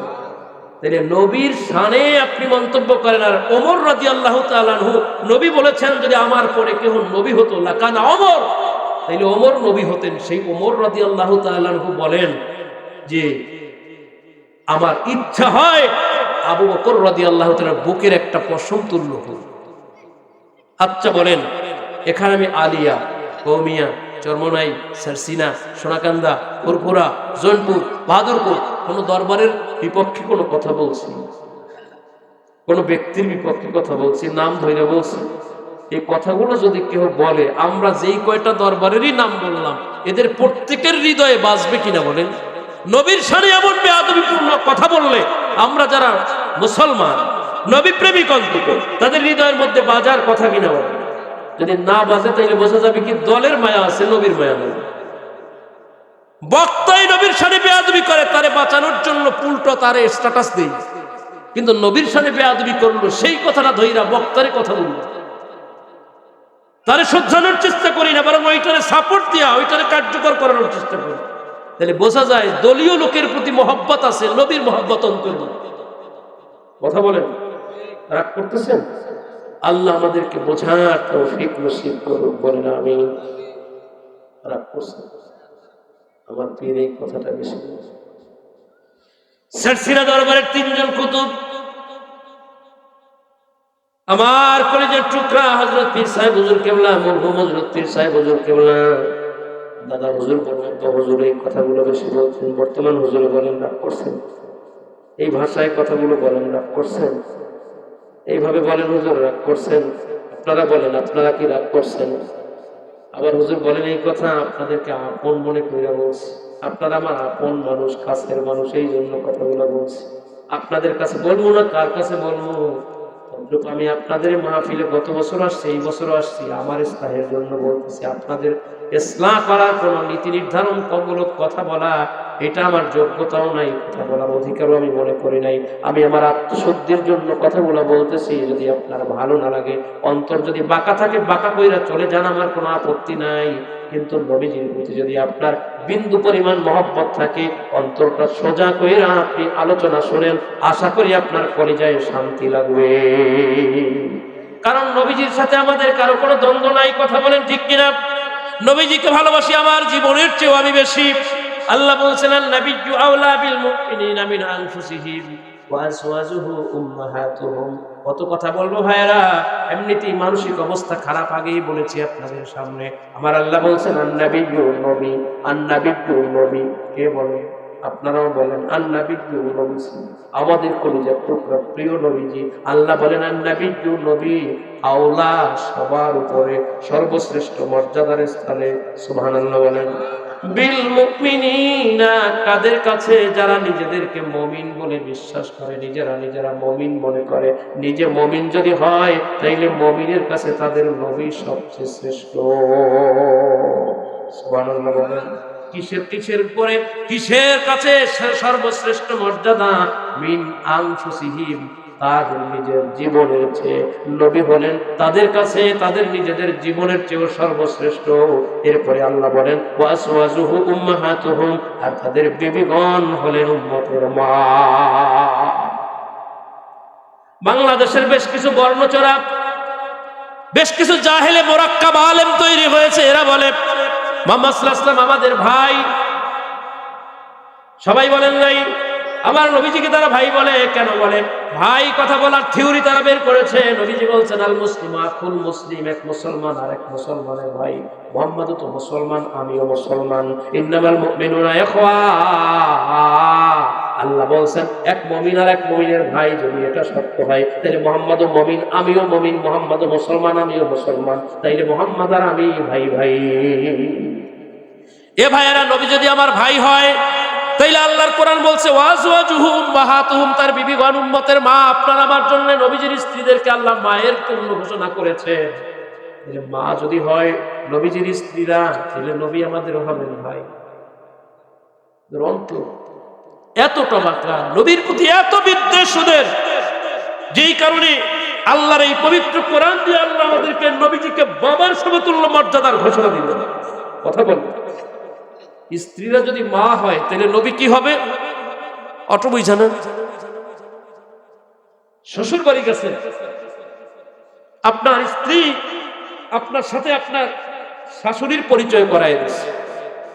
আপনি তারে আসসালামু আলাইকুম আম্মাজান কেমন আছেন বুঝানোর জন্য শ্বশুরের পরিচয় কইরা দেয় না, কিন্তু শ্বশুর আপনাকে অথরাইজ করছে তার মেয়ের বিয়ার মজলিসে, আমি আমার মেয়েরে এত টাকা ভাড়া ধার্য করিয়া উপস্থিত সকলের সামনে এই ছেলের কাছে আমার মেয়েটারে বিয়ে দিলাম। দিছে তো ওনার কাছে আমাদের শহীদুল্লাহ ভাই, বুঝানোর জন্য বললাম। তাহলে শ্বশুরের কি ওনার কাছে আর চিনান লাগবে? শাশুড়িরে না হয় বউ চিনাই দিচ্ছে, কিন্তু শ্বশুরের আর চিনান দরকার নাই। উনি সবার মধ্য থেকে দাঁড়াইয়া উঠে আসসালামু আলাইকুম, শ্বশুরে একটা কদম বুসি করছে, বিয়ার দিন করছে না, পরিচয় করানো লাগছে? লাগে নাই। কারণ কি? মজলিসের মধ্যে মেয়ের বাবা হিসেবে সে তার মেয়ের তার হাতে ওই মহারানা নির্ধারিত অঙ্কটা উল্লেখ কইরা সবার সামনে সবার সাক্ষী বানাইয়া হাতে তুইলা দিচ্ছে। তাহলে শ্বশুরের আলাদা কইরা মজলিসের যারা ছিল তাদের পরিচয় করানো দেওয়া লাগে না, উনি দাঁড়ায় সালাম দিয়ে এই কদম বেশি করছে। কথা বলুন, তাহলে নবীর ব্যাপারটা তো আল্লাহ স্পষ্ট করে দিলেন। বিবিরা যদি মা হয় তাহলে নবী আমাদের বাপ, এরপরও যদি তুমি না বোঝো তাহলে বুঝবা কি দিয়া? তার মানে নবীর খাটো করতে পারলেই এদের ডলার আসে। নবীর সামনে কোন ধরনের বেয়াদবিপূর্ণ কথা যে যত মাপের বলতে পারবে তার ডলারটা তত বড়। এই বেয়াদব আলেম গুলো আমার নবীজির সামনে বেয়াদবিপূর্ণ কথা বইলা বিশাল মোটা অঙ্কের ডলারের মালিক হয়ে গেছে। তোর ডলারে আমরা মুখি কি করি? এই সমস্ত ডলারে আমরা মুখি পেশাব করি। আমার নবীর সামনে আঘাত দিয়া তুমি টাহার পাহাড় করবা, টাকার কুবির হবা, এই ধান্দায় নবীর সামনে আঘাত দিবা। আমরা এই সমস্ত ওলামায়ে সু এদেরকে কোন রকমই গ্রহণ করতে পারি না। কথা বলেন ঠিক কিনা? আমার সাথে এখন তো মনে মনে অনেক রাগ করতেছেন যে হুজুর আপনি তো গত বছর কোনো গরম কথাই বলেন না, খালি ঠান্ডা ঠান্ডা কথা বলছেন, মিডা মাত্র ওয়াজ করছেন, এবার যে গরম লাগাইলেন গরম হয়েছে একটু গরম লাগছে আপনাদের? নবীর শানে আমাদের কারোর সাথে কোনো ঝগড়া আছে? হুজুর আমাদের বাড়িতে এসে আমাদের জমি দখল করে নিয়েছিল, নিবে কিয়ামত পর্যন্ত। বরং আমি আমার বাবার আমরা 6 ভাই বোন, 6 ভাই বোনের মধ্যে কে কতটুকু সম্পদ পাবে এটার পূর্ণ স্ট্রাকচার, এটার দালিলিক প্রমাণ কিয়ামত পর্যন্ত পৃথিবীর মানুষের হাতে তুলে গেছেন আমার নবী। ফয়সালা দিয়ে গেছেন নবী। প্রত্যেকটা বিষয় মাসালায় আপনি আটকা পড়লে আমার নবীজির দিকে নজর করলেই নবীজির থেকে ফয়সালা পেয়ে যাবে। তাহলে নবীজি আপনার মধ্যে শান্তি শৃঙ্খলা করে গেছেন, আর আপনি সেই নবীজিকে নিয়ে উশৃঙ্খল কিছু কথাবার্তা বললেন, নবীজিকে আপনি খাটো করার চেষ্টা করতেছেন, তাহলে আল্লাহ আপনার উপরে গজব দিবেন আর রহমত দিবেন। রাষ্ট্র ক্ষমতায় বসলেই মনে করেন যে দেশটা একবারে শান্তিতে পরিপূর্ণ হয়ে যাবে, তা না। আমার নবীজির আদর্শ মানবে। লাকাদ কানা লাকুম ফি রাসূলিল্লাহি উসওয়াতুন হাসানাহ। আমার নবীর আদর্শ বাদ দিয়া আপনি রাষ্ট্র ক্ষমতায় বসলে কি মনে করেন দেশটা একবার ইসলামী রাষ্ট্র হয়ে যাবে? তো সাজা। আমার নবীজির আদর্শ বাদ দিয়া রাষ্ট্র ক্ষমতায় আপনি যদি ইসলামিক মাইন্ডেড কোন দলের লোকও বসেন, আর যদি সেখানে বৈশা আপনি আমার নবীর আদর্শ বহির্ভূত কোনো কাজ করেন, তাইলে শান্তি আসবে। শান্তি আসতে হলে লাকাদ কানা লাকুম ফি রাসূলিল্লাহি উসওয়াতুন হাসানাহ, এই আয়াতে কারিমার থিওরিটা পরিপূর্ণ মানতে হবে। সবাই বলেন আপনারা কে কোন দরবারের, কে কোন দলের? আমি দল হিসাব করে কথা বলি নাই। আমার নবীজির উপরে এই জাতীয় আপনি যদি লো মাইন্ড নিয়ে কথা বলেন, তাহলে শান্তি ঘরেও থাকবে না, দেশেও থাকবে না, রাষ্ট্রেও থাকবে না। কথা বলেন ঠিক কিনা? সব জায়গায় শান্তি ফিরে আসবে নবীর প্রতি ভালো মাইন্ড যখন আপনার তৈরি হবে। ঘরে শান্তি আসবে, স্বামী স্ত্রীর মধ্যে মহব্বত পয়দা হবে, ছেলে মেয়ের মধ্যে আদব কায়দা পয়দা হবে। আমার নবীজির আদর্শ যদি ঘরের মধ্যে ঢুকাই দেবে।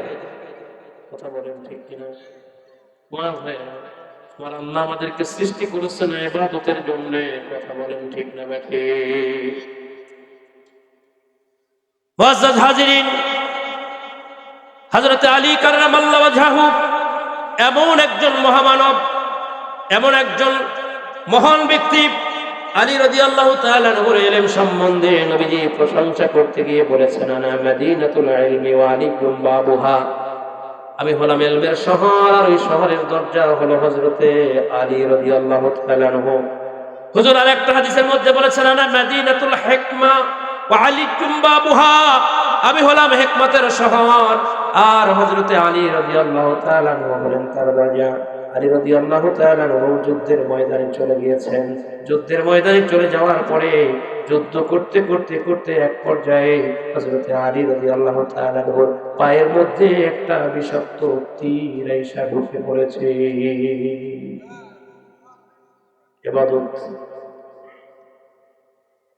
আমার ভাইরা, আপনি ইবাদত করবেন কেমনে? আপনার নামাজ আপনি কেমনে পড়বেন? হাদিসে মুবারকা আপনাকে রাস্তা দেখাচ্ছেন, আনতা আবুদাল্লাহ কাআন্নাকা তারাহু ফাইন লাম ইয়াকুন তারাহু ফাইন্নাহু ইয়ারাক। আপনি নামাজ পড়বেন এইভাবে যেন আপনার রব আল্লাহকে আপনি দেখতেছেন। সুবহানাল্লাহ বলেন। নামাজ পড়বেন কেমনে? আপনার সামনে আল্লাহ আছেন, আপনি আল্লাহরে দেখতেছেন। আল্লাহর হাত কেমন, পা কেমন, চোখ কেমন, নাক কেমন, এগুলো নিয়ে মন্তব্য না, বরং আপনি মনে মনে চিন্তা করবেন, আমার রব আসছে সামনে, আমি আমার আল্লাহকে দেখতেছি। হাত পা চোখ নাক অঙ্গ প্রত্যঙ্গ নিয়ে মন্তব্য, আর এগুলো আপনাকে বের করার কোনো প্রয়োজন নাই। আমার ভাইয়েরা, আমার আল্লাহ রাব্বুল আলামিন কত চমৎকার ভাষায় আমার নবীকে দিয়ে বলাচ্ছেন, তোমরা যখন নামাজ পড়বে, ইবাদত করবে, তখন মনে করবে তোমাদের রব আমি আল্লাহ তোমাদের সামনে হাজির, আমাকে দেখতেছো তোমরা। সুবহানাল্লাহ বলেন। ইল্লাম তাকুন তারাহু ফাইন্নাহু ইয়ারা। হ্যাঁ, যদি তুমি না দেখো, দেখতে না পাও, তবে তুমি মনে মনে চিন্তা করবা তোমার রব আমি আল্লাহ তোমাকে অবশ্যই দেখতেছি।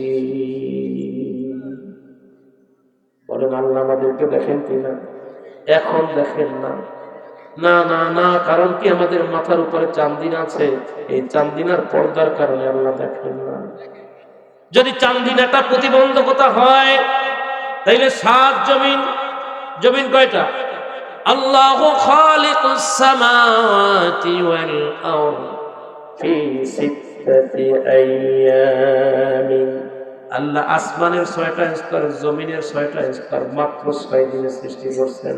এই আসমান জমিনের 7টা স্তর, আসমানের 7টা, জমিনের 7টা, মাত্র 6 দিনে আল্লাহ সৃষ্টি করছেন। সুবহানাল্লাহ। আল্লাহু খালিকুস সামাওয়াতি ওয়াল আরদি ফি সিত্তাতি আইয়ামিন। আল্লাহ আসমান ও জমিনের মধ্যস্থিত সবকিছু মাত্র 6 দিনে সৃষ্টি করছেন। বলতে পারেন, হুজুর আল্লাহর আবার 6 দিন কেন লাগানো লাগলো?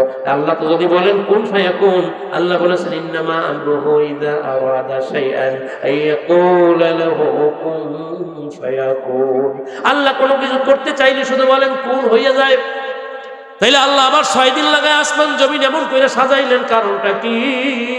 এই ভাইয়ের আল্লাহ এটা বুঝাইছেন, পৃথিবীতে কোনো ভালো কিছু করতে হলে এইটা চিন্তা ভাবনা কইরা, খুব সুন্দর কইরা, মেজারমেন্ট কইরা যদি করো, তাইলে জিনিসটা ভালো হবে। এই জন্য আমার আল্লাহ 6টা দিন লাগায় আসমান জমিনের সুন্দর করে স্তরে স্তরে সাজায় দিয়েছেন। 7ম দিনে আমার আল্লাহ নিজ সিংহাসনে আসীন হয়েছে। ভাইয়ের আমার, অতএব ইবাদত হবে এমন মানসিকতা নিয়ে, আমার আল্লাহ আমাকে দেখতেছে, আমার আল্লাহ আমাকে দেখতেছেন, এইটা হলো শেষ কথা।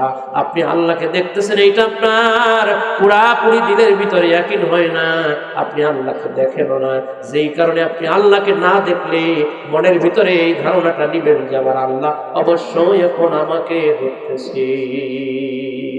আলী রাদিয়াল্লাহু তাআলা আনহুর পায়ের মধ্যে নামাজের মাঝখানে তীর ঢুকে গেছে। তীরের মাঝখানে, তীরের মাথায় একটা বাঁকা ছোট্ট অংশ, যেটা যথেষ্ট বিষাক্ত। এই বিষাক্ত অংশ পায়ের ভিতরে গোস্তের মধ্যে ঢুইকা ওদিক থেকে বের হয়ে যায় নাই, গোস্তের ভিতরে গিয়ে লাগিয়ে গেছে। তীরের 2 মাথা, 2টা বাঁকা অংশ বর্ষির মতো ভিতরে ঢুকে গেছে। এখন ওই দিকে যদি ধাক্কা দিয়ে বের করতে যায়, তাতে অনেক কষ্ট হবে। আবার যদি এদিক থেকে টাইনা বের করে, তাহলে বাঁকা 2 অংশের সাথে গোস্ত যা আটকা পড়েছে, ওই গোস্তগুলো সব তীরের মাথায় চলে আসবে।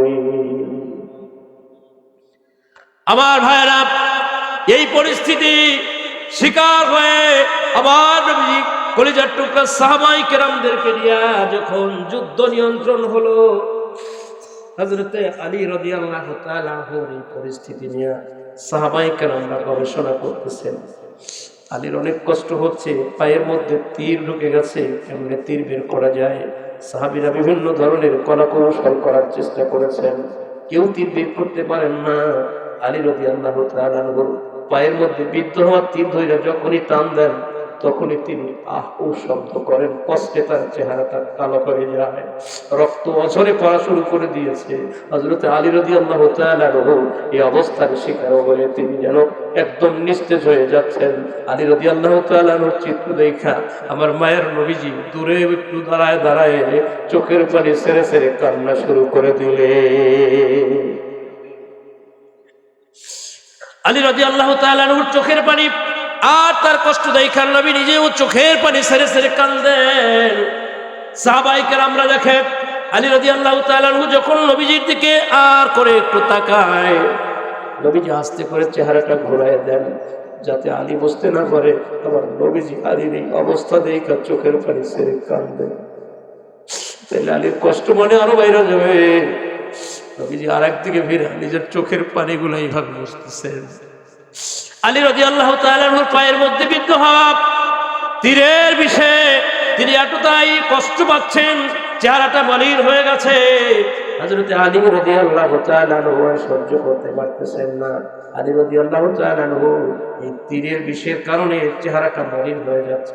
নবী আমার কয়েকজন সাহাবীকে ফাঁকে ডাক দিলেন, বললেন সাহাবীরা এদিকে আসেন, আপনারা যদি আলী রাদিয়াল্লাহু তাআলার তীর ধরে টানাটানি করেন তীর বের করতে পারবেন না।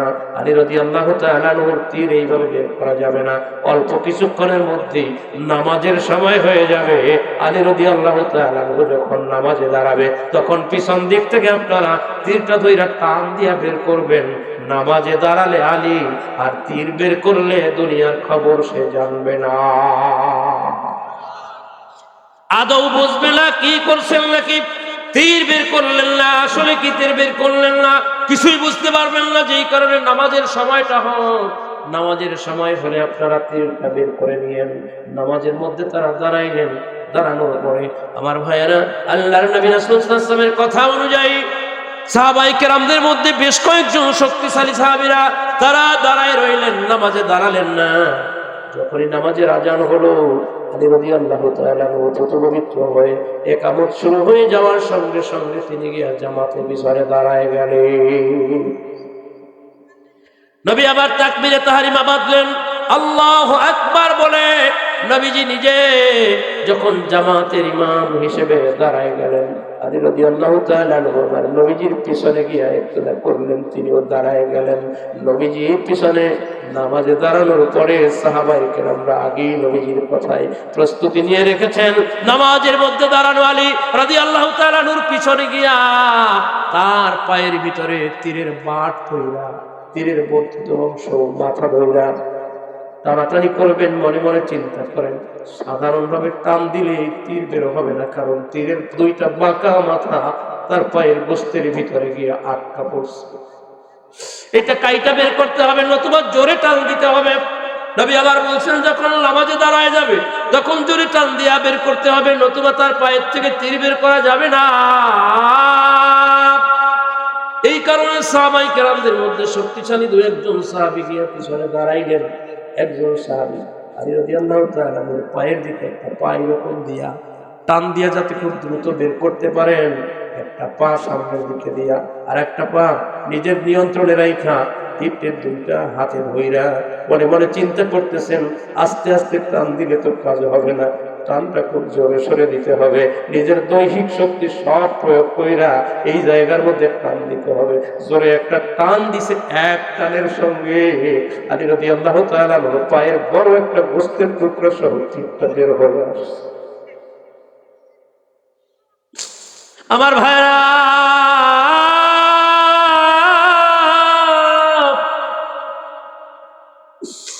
তীরের মাথায় যখন বস্তু সহ বেরিয়ে আসছে, সাহাবী ওই চিত্র দেখা যিনি বের করেছেন তিনি যেন অজ্ঞান হয়ে যাচ্ছেন। একজন মানুষ পায়ের উপরে এরকম যখন কষ্ট সহ 3 বার করলাম, অথচ আলী রাদিয়াল্লাহু তাআলা আনহুর কোনো খবরই নাই। এই অবস্থায় কেমনে একজন মানুষ স্থির থাকতে পারে? আলী রাদিয়াল্লাহু তাআলা আনহুর কাছে কোনো খবরই নাই। সাহাবী তীরের মাথায় গোস্ত সহ পিছনে দাঁড়ায় আছেন, কিসের আর নামাজ পড়বেন? এ কেমন মানুষ, কেমন ধৈর্য, কেমন নামাজ, আদৌ কিছু বুঝতেছি না। এত ধৈর্য কেমনে নামাজের মধ্যে ধারণ করে? নামাজের চলাকালীন সময় তীরের মাথায় গোস্ত নিয়ে সাহাবী দাঁড়ানো। নামাজ শেষ হওয়ার পরে আলী রাদিয়াল্লাহু তাআলা আনহু আন্দাজ করতেছেন তার পায়ের মধ্যে কিছু রক্তের আন্দাজ করতেছেন। রক্তগুলো বের হয়ে তার জামা ভিজে গেছে। পায়ের নিচে রক্তগুলো লেগে 2 পায়ের সাথে রক্তের প্রবাহমান একটা ধারা সে আন্দাজ করতেছেন। আলী রাদিয়াল্লাহু তাআলা আনহু তখনও বুঝেন নাই, পায়ের থেকে তীর বের করছেন। পিছনে তাকাই দেখেন সাহাবী একজন হাতে তীর নিয়ে দাঁড়ায় আছেন। বললেন, ভাই আপনি কি করতেছেন, কেন দাঁড়ায় আছেন? বললেন, আপনার পায়ের তীর। নবীজি বলছিলেন নামাজে দাঁড়াইলে উঠাইতে, আমি আপনার পায়ের তীর বের করেছি। তিনি তখন তাকায় দেখেন তার পায়ের মধ্যে তীর নাই।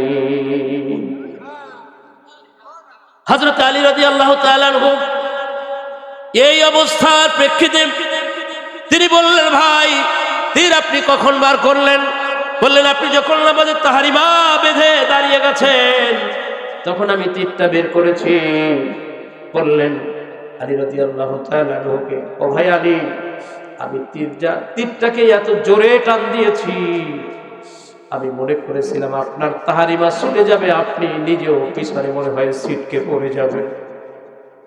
কিন্তু আদৌ আপনার কোনো পরিবর্তন দেখলাম না, কিছুই বলুন, আপনি দাঁড়ায় রইলেন। মনে হয় দুনিয়া সব খেয়াল খুশি আপনার থেকে চলে যাচ্ছে, চলেও গেছে বাস্তবে। কারণ মুমিন যখন নামাজে দাঁড়ায় তখন মুমিন নামাজে দাঁড়ানোর আগে বলে, ইন্নী ওয়াজ্জাহতু ওয়াজহিয়া লিল্লাযী ফাতারাস সামাওয়াতি ওয়াল আরদ হানিফান ওয়া মা আনা মিনাল মুশরিকিন।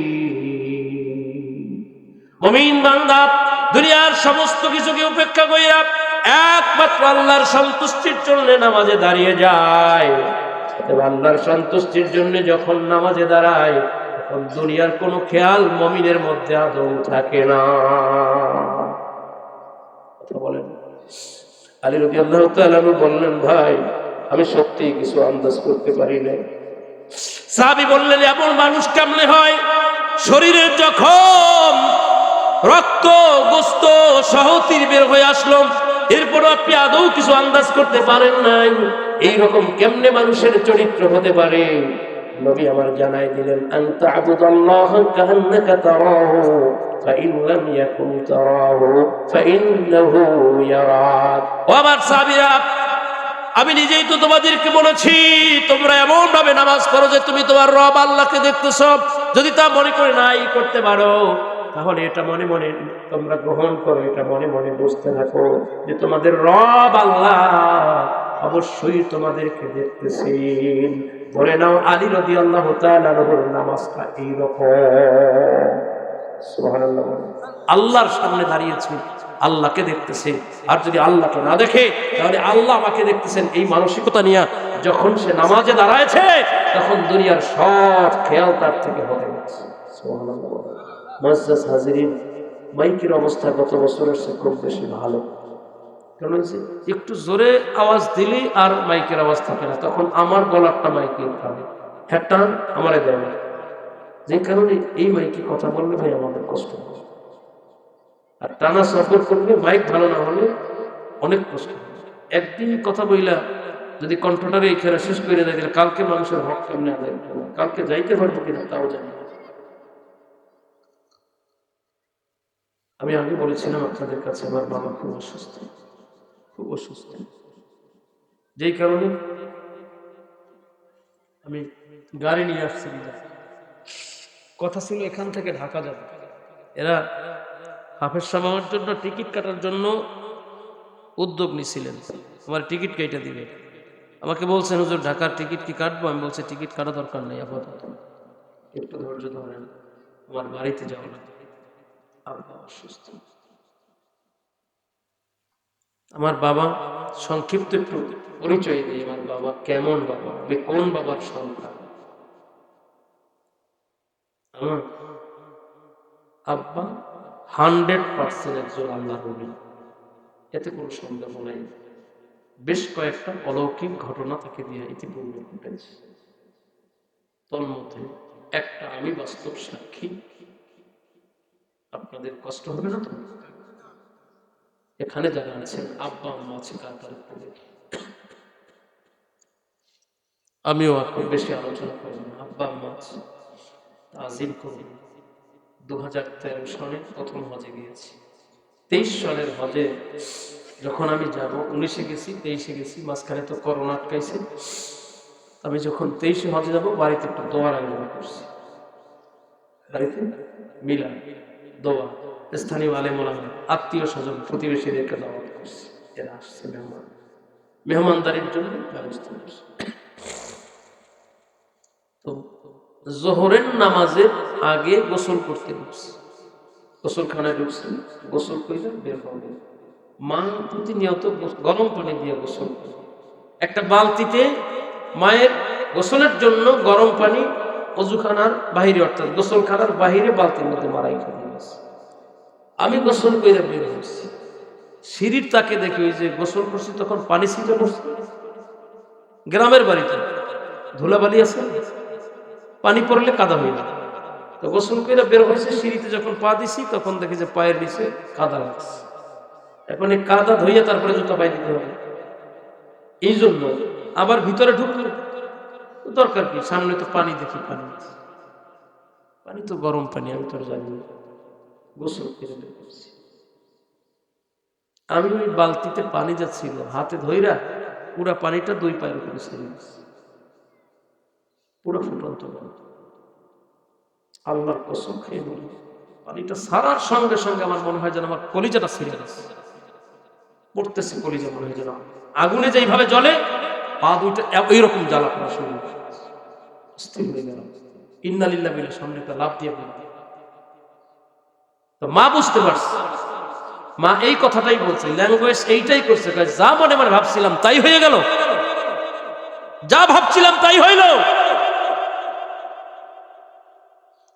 বাকি আমার বুঝতে বাকি নেই, গরম পানি ঢেলে দিচ্ছে, মা ভিতর থেকে ঠান্ডা পানি আনছে, কোন রকম ঠান্ডা পানি দিয়ে পায়ের নিচে ধুইয়া, জুতায় আঙ্গুলা ঢুকে না, কোন রকম পাটা দিয়া বাসার ভিতরে গেছে। একটা ফ্যান ছিল, খাসা ফ্যান, অনেক বড়, এটা ঘরে মনে হয় যেন 1000 পাওয়া, আশেপাশে যা থাকে সব উড়াই যায়, খুব অবাক। সামনের দিকে পা দুইটা দিয়ে, আপনারা সামনে আল্লাহর নেককার বান্দা, এই জন্য পা প্রসার করে দেখাইলাম না, সামনে পা দুইটা প্রসার করে ফ্যানটা চাইলাম, পিছনে বালিশ দিয়ে হেলান দিয়ে, আমার কলিজাটা মনে হয় যেন পুরো চলতেছে। মারে কেমন তাকাই দেখি পায়ের উপরের এই চামড়াটা একবার লাল হয়ে গেছে, তার মানে ফুইলা ফুইলা ভাবট, মানে দেখতেছি মনে হয় যেন পুরো চামড়া সহ হিসাব করে যায়।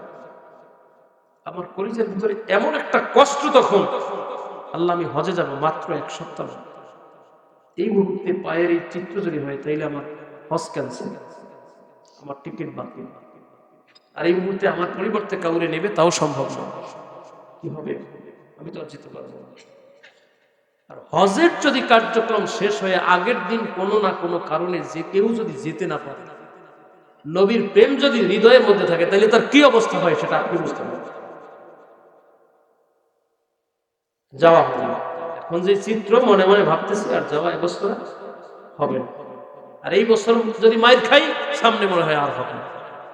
এতটা অস্থির, এতটা করি যে আমার কষ্ট তখন কিভাবে বুঝাবো। আর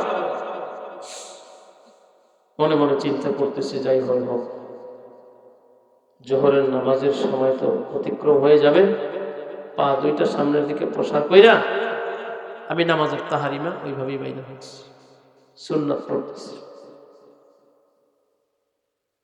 নামাজে দাঁড়িয়েছি, অর্থাৎ ওই অবস্থায় বসে তাহারিমা নিয়ত করছি, সূরা পড়ছি, বাবা চলে আসছে। বাবা চলে আইসা নিজের পবিত্র ডান হাত দিয়া আমার পায়ের উপরে নিজের হাত দিয়া বসতেছে আর কাঁদতেছে আর বলতেছে, আল্লাহ, আমার ছেলে কি অপরাধ করছে? আমার ছেলের না তুমি হজের ডাক দিছো, পাসপোর্ট আসছে, ভিসা হয়ে গেছে, দিন তারিখ ফাইনাল, এলাকার মানুষদেরকে নিয়ে একটু দোয়ার আয়োজন করতে আসছে। আল্লাহ, তুমি এমন একটা বিপদ দিলা, তুমি কি চাও না আমার ছেলে তোমার ঘরে মেহমান হোক, আমার ছেলে মাঝে যায়? আল্লাহ, যদি আমার ছেলেরে তুমি না না, আমার এই ছেলে এই বিরহ সইতে পারবে না।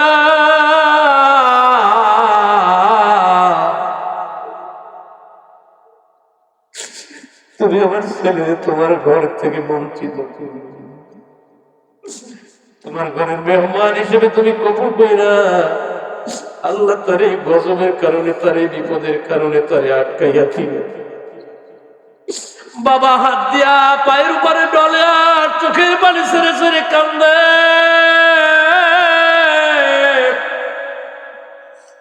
2 রাকাত নামাজ পড়তে পড়তে বাবা আমার পা ডইলা দোয়া কইরা চলে গেলেন। এরপরেই দেখলাম আমার মা ঈশা আমার একইভাবে পায়ের উপরে কি যেন একটা মলম লাগাচ্ছেন আর চোখের পানি ছেড়ে কান্নাকাটি করে আর ডাক দিয়া বলেন, মালিক, তুমি তোমার ঘরের মেহমান বানাইয়া আমি মায়ের গরম পানি তার পায়ে ঢাইলা দিল, এই কারণে যদি তুমি আমার ছেলের তোমার ঘরে যাওয়ার থেকে বাধা সৃষ্টি কইরা দাও, আমি মায়ের মনেও কষ্ট লাগবে।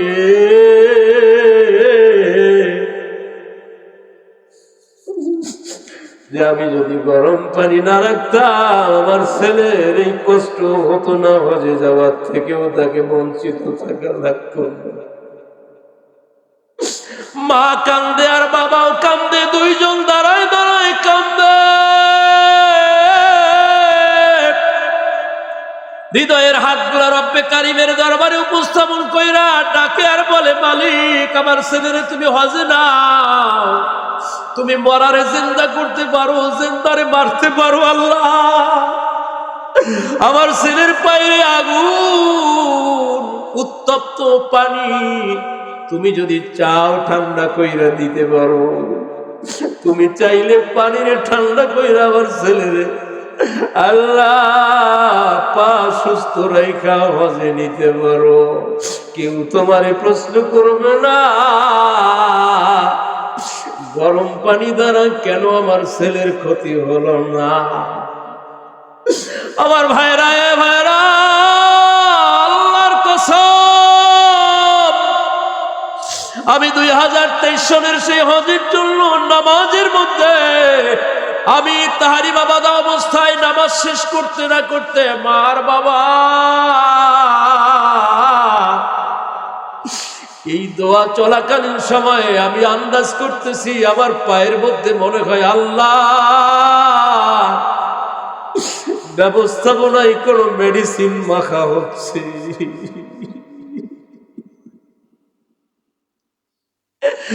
নামাজ পড়ার পরে আমার শরীরটা মনে হয় যেন ঠান্ডা হয়ে গেল। আমি আমার বাইরে বাবার ডাকলাম, মা, বাবা,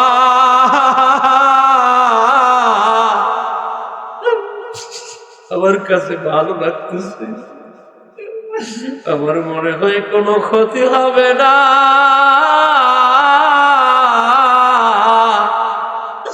আমার আল্লাহ মনে হয় আমাকে তার ঘর থেকে মাহরুম করবে না। আল্লাহর কসম, আল্লাহর কসম।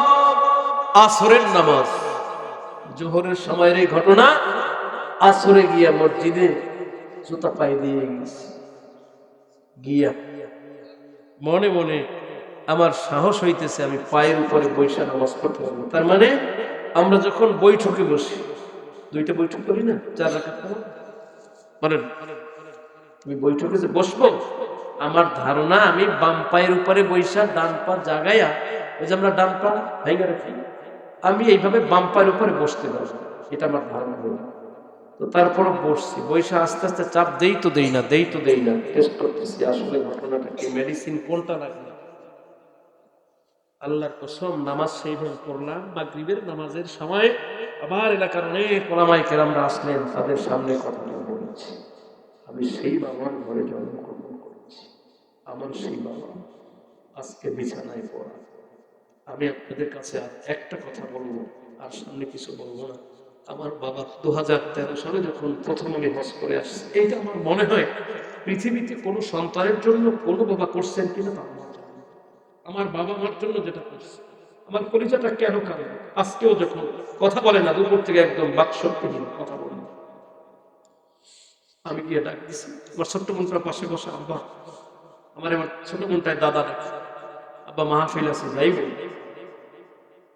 চোখ খুলছে, ওই আল্লাহু আকবার, আল্লাহু আকবার। আমি বললাম আল্লাহু আকবার। বলে বাবা যাও, আল্লাহর কাছে তোমার আমি হাওলা করে দিলাম, ঘরে বসে থেকে আমার জন্য দোয়া কইল।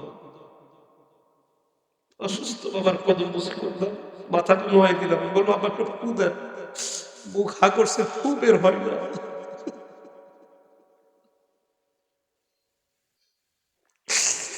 মুখ হা করছে, ফু বের হয় না। আমার ছোট বোনটা বলে যে বাবা কোলের মধ্যে জড়ায় ধরে দীর্ঘক্ষণ দোয়া না কইরা ছাড়ে না, সেই বাবার মুখ থেকে এখন আর ফু বের হয় না। 2013 সাল প্রথম হজ করছি, আমার আব্বা হজ করছে 2017 সালে, 18 সালে, 17তে রিটায়ার্ড, 18তে হজ। তো আমি আব্বার আগে হজ করছি। হজের ক্ষেত্রে আমি আব্বার সিনিয়র, এটা আমি বলি না, আমার বাবার কথা। আপনাদের কষ্ট হয় না তো যে নিজের বাড়ির ঘটনা সব শোনাইবেন, এই কি হজ, এটা বোঝানোর জন্য বলতেছি। আমার জায়গায় আপনি থাকলে আজকে আপনি কোনো অবস্থাতেই মাহফিলে আসতেন না। আমি যেই জায়গা থেকে আজকে আসছি আপনি আসতেন না, এই জন্য আবেগে কথা বলতেছি। 13 সালে হজ কইরা আমি বাড়িতে যখন আসবো, ঢাকায় আসছি, বাড়িতে আসবো, আমার আব্বা আমার বাড়ির দরজা, মসজিদের সামনের থেকে আমাদের বাড়ির দরজা, মসজিদটা হলো আমাদের বাড়ির দক্ষিণ পাশে, বাড়ির আমাদের নিজেদের যে বাড়ির দরজাটা মূল, এটা হলো উত্তর পাশে, মসজিদ অজুখানা সেখানে।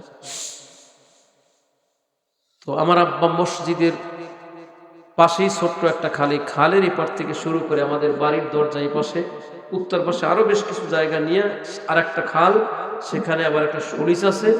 এই পুরো রাস্তার মাঝখানের দুই পাশের আগাছা যা ছিল সব নিজের হাতে পরিষ্কার করা শুরু করছে। বাবাই পরিষ্কার করে, বাড়ির থেকে ঝাড়ু নিয়ে রাস্তায় ঝাড়ু দিচ্ছে। ঘরের পাশে ওই যে মাকড়সার বাসা, এইগুলা নিজে গিয়ে লাঠি দিয়া সব পরিষ্কার করা শুরু করছে। মার কাছ থেকে বইলা নতুন বিছানা দুই খাটের সামনে পরিপাটি করে নিজের হাতে নিয়েছে। এখন এই চিত্র দেখা এলাকার মানুষ হতবাক, বড় মানুষ বাড়ি পরিষ্কার করে, রাস্তাঘাট ঝাড়ু দেয়। এটা আমরা স্বভাবত ছোটবেলার থেকে দেখেছি আমাদের বাড়িতে। স্যার সিনার মরহুম হুজুর, দাদা হুজুর, বর্তমান হুজুরের দাদা হুজুর আমাদের বাড়িতে গেছিলেন। আমি তখন ছোট ছিলাম, অনেক ছোট, কিন্তু আমার মনে আছে আমি নিজেও পরিষ্কার করার একজন কর্মী ছিলাম। আমাদের বাড়ির সামনের খালের উপর যে খালটার কথা বললাম, এখানে আমরা যে কাঠ দিয়া ব্রিজের মতো তৈরি করছিলাম, হুজুর আসছিলেন আমাদের বাড়িতে। এটা তো ভালো কোনো বড় মহাক্কিক আলেমের আগমনে আমরা করি, কিন্তু আমার বাড়িতে আয়োজন কার জন্য? স্থানীয় লোকজন জিজ্ঞাসা করতেছে, আপনি এত বেশি কষ্ট করতেছেন, মুরব্বী মানুষ, বাড়ির রাস্তাঘাটের সব আগাছা কাটতেছেন, আমার রাস্তা পরিষ্কার করতেছেন, ঘরের মধ্যে নতুন বিছানা টিছানা একবারে বাড়ি ঘর সব ঝাড়ু দিয়ে এত পরিপাটি করতেছেন, কারণটা কি? কেন শোনেন নাই হাজী সাহেব বাড়ি আসবেন? আমি আমার বাবার ঋণ কেমনে শোধ করব? আমার বাবা আর আমার প্রতি যে আন্তরিকতা, এটা কেমনে শোধ করব? আমার আত্মীয় স্বজন যারাই কথা বলে সবার কাছেই বলে আমার মাহবুবকে আমি আল্লাহর কাছে তুলে দিয়ে গেলাম।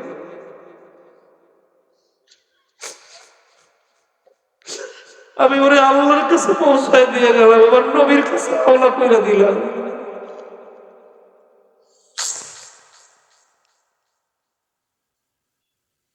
কেন হাজী সাহেব আসতেছে জানেন না?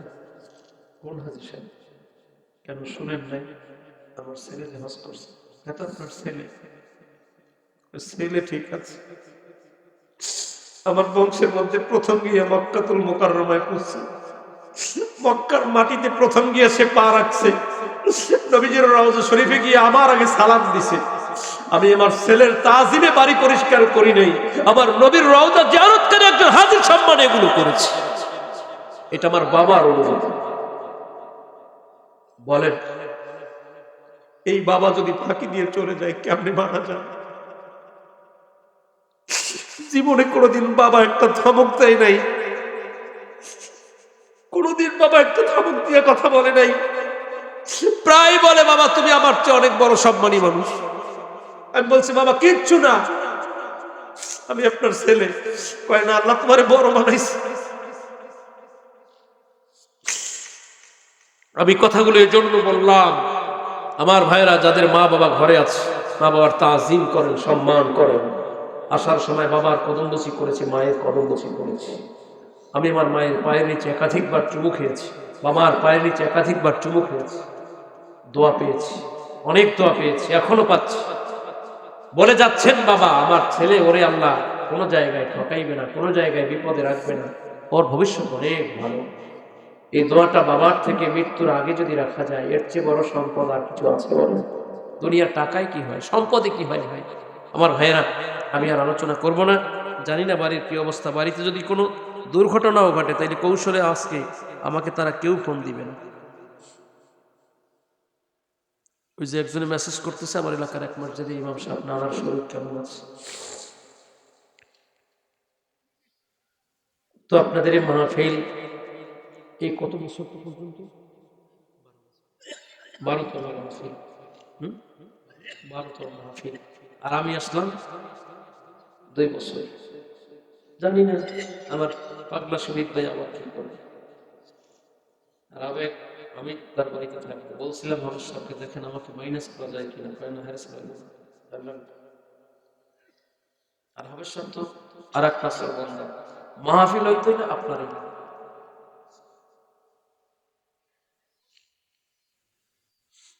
গত কয়েকদিন আগে চাঁপাইনবাবগঞ্জে গিয়েছিলাম। চাঁপাইনবাবগঞ্জ এরা আমরা একটা নিজেরা ভিডিও করছি, ভিডিও করে ছাড়ছি, ভালো ওয়াজ করছে, এই করছে, এই করছে। আগামী বছর আবার আসবেন আপনারা, দেশবাসী সবাই এর জন্য দোয়া করবেন যাতে হুজুরে বাঁচে আগামী বছর বাড়িতে হবে।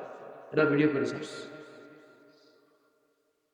আমার ভাইকে আল্লাহ হায়াতে তৈরি দান করুক, হাবেশা হুজুরকে আল্লাহ আফুরন্ত হায়াতে বরকত সহ ইসলামের খেদমতে তাকে আল্লাহ ব্যাপক উদ্যোগে কাজ করার তৌফিক নসিব করেন, বলেন আমিন। মুআজ্জাজ হাজিরিন, এই মাহফিলে গত বছর আপনারা কালেকশন করবেন, ভয় পেয়ে নেন। আমার মনে আসলে ওয়াজেরও খেয়াল নাই, কি বলছি না বলছি নিজেও পেতেই নেই, আর কালেকশনের তো ধান্দা মনের মধ্যে এখন ঢুকতেই আছে না।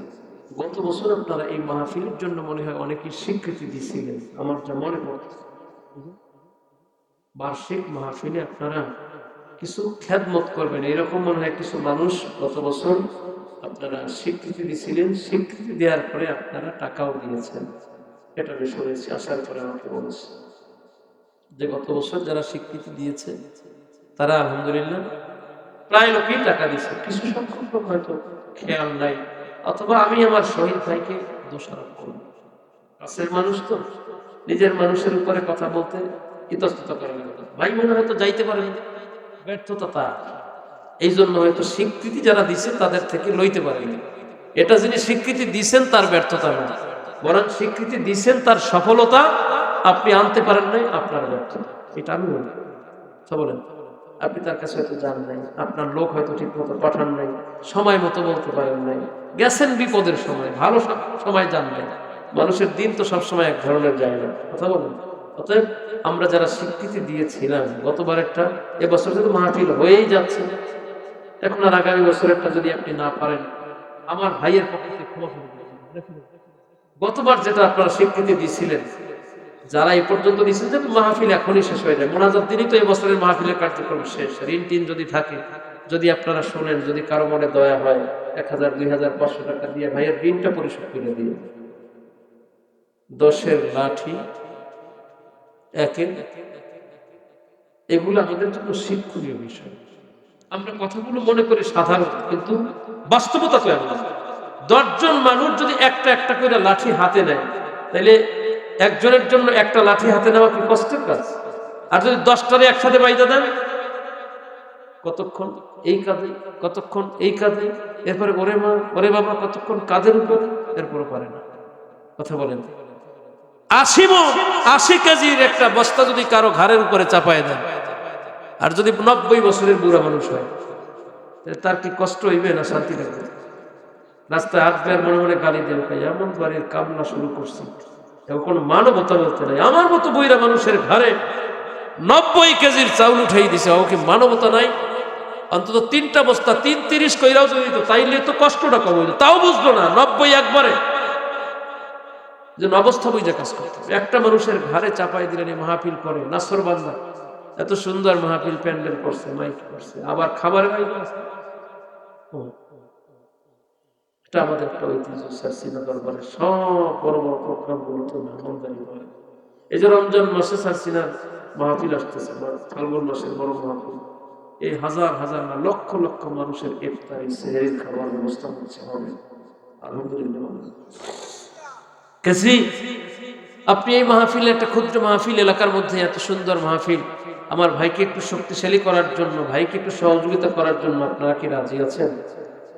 আমি আগেই বলছি, আমি এখন আর আপনাদের সামনে ওয়াজ করবো সেই মানসিকতা নাই। আমার মন বলতেছে, মনে হয় হয়তো এমন কিছু দুর্ঘটনা ঘটনা আমাকে তারা বলবে না, কারণ আমি একা যাইতে পারবো। দুর্ঘটনা ঘটলেও বলবে না, সংযত হয়ে তারা কথা বলবে, বাড়িতে আসলে গিয়ে হয়তো দেখতে পারবে। আমি আপনাদের কাছে আবার হায়াত দীক্ষা চাই।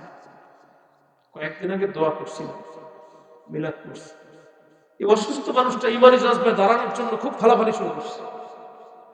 এক পর্যায়ে আমার ডাক দিয়ে মানে দোয়া করছে, কি আর কি, আব্বা সবাই সিদ্ধান্ত নিচ্ছে আমার দোয়া করতে হবে। অনেক আলেম ওলামা আসছে, না দোয়া করছে আমার কৃষক হুজুর এসে। আমি দেখছি হুজুররা কয়জন আসছে, এসে হুজুরি আমার জন্য দোয়া করতে আছে। রাত্র 3টার পরে জোরে জোরে সালাম দিছে, আসসালামু আলাইকুম রহমতুল্লাহ, আসসালামু আলাইকুম রহমতুল্লাহ। লোকটার চিতুর ছোট মনটা ভয় পেয়ে গেছে। আপনি এমন করেন, কারে সালাম দেন, সবাই ঘুমাই গেছে, আমি একা আসি, এখন ভয় পাই। আমার কাছে আল্লাহ অনেক মেহমান পাঠাইছে, আমি তাদেরকে দেখে সালাম দিচ্ছি।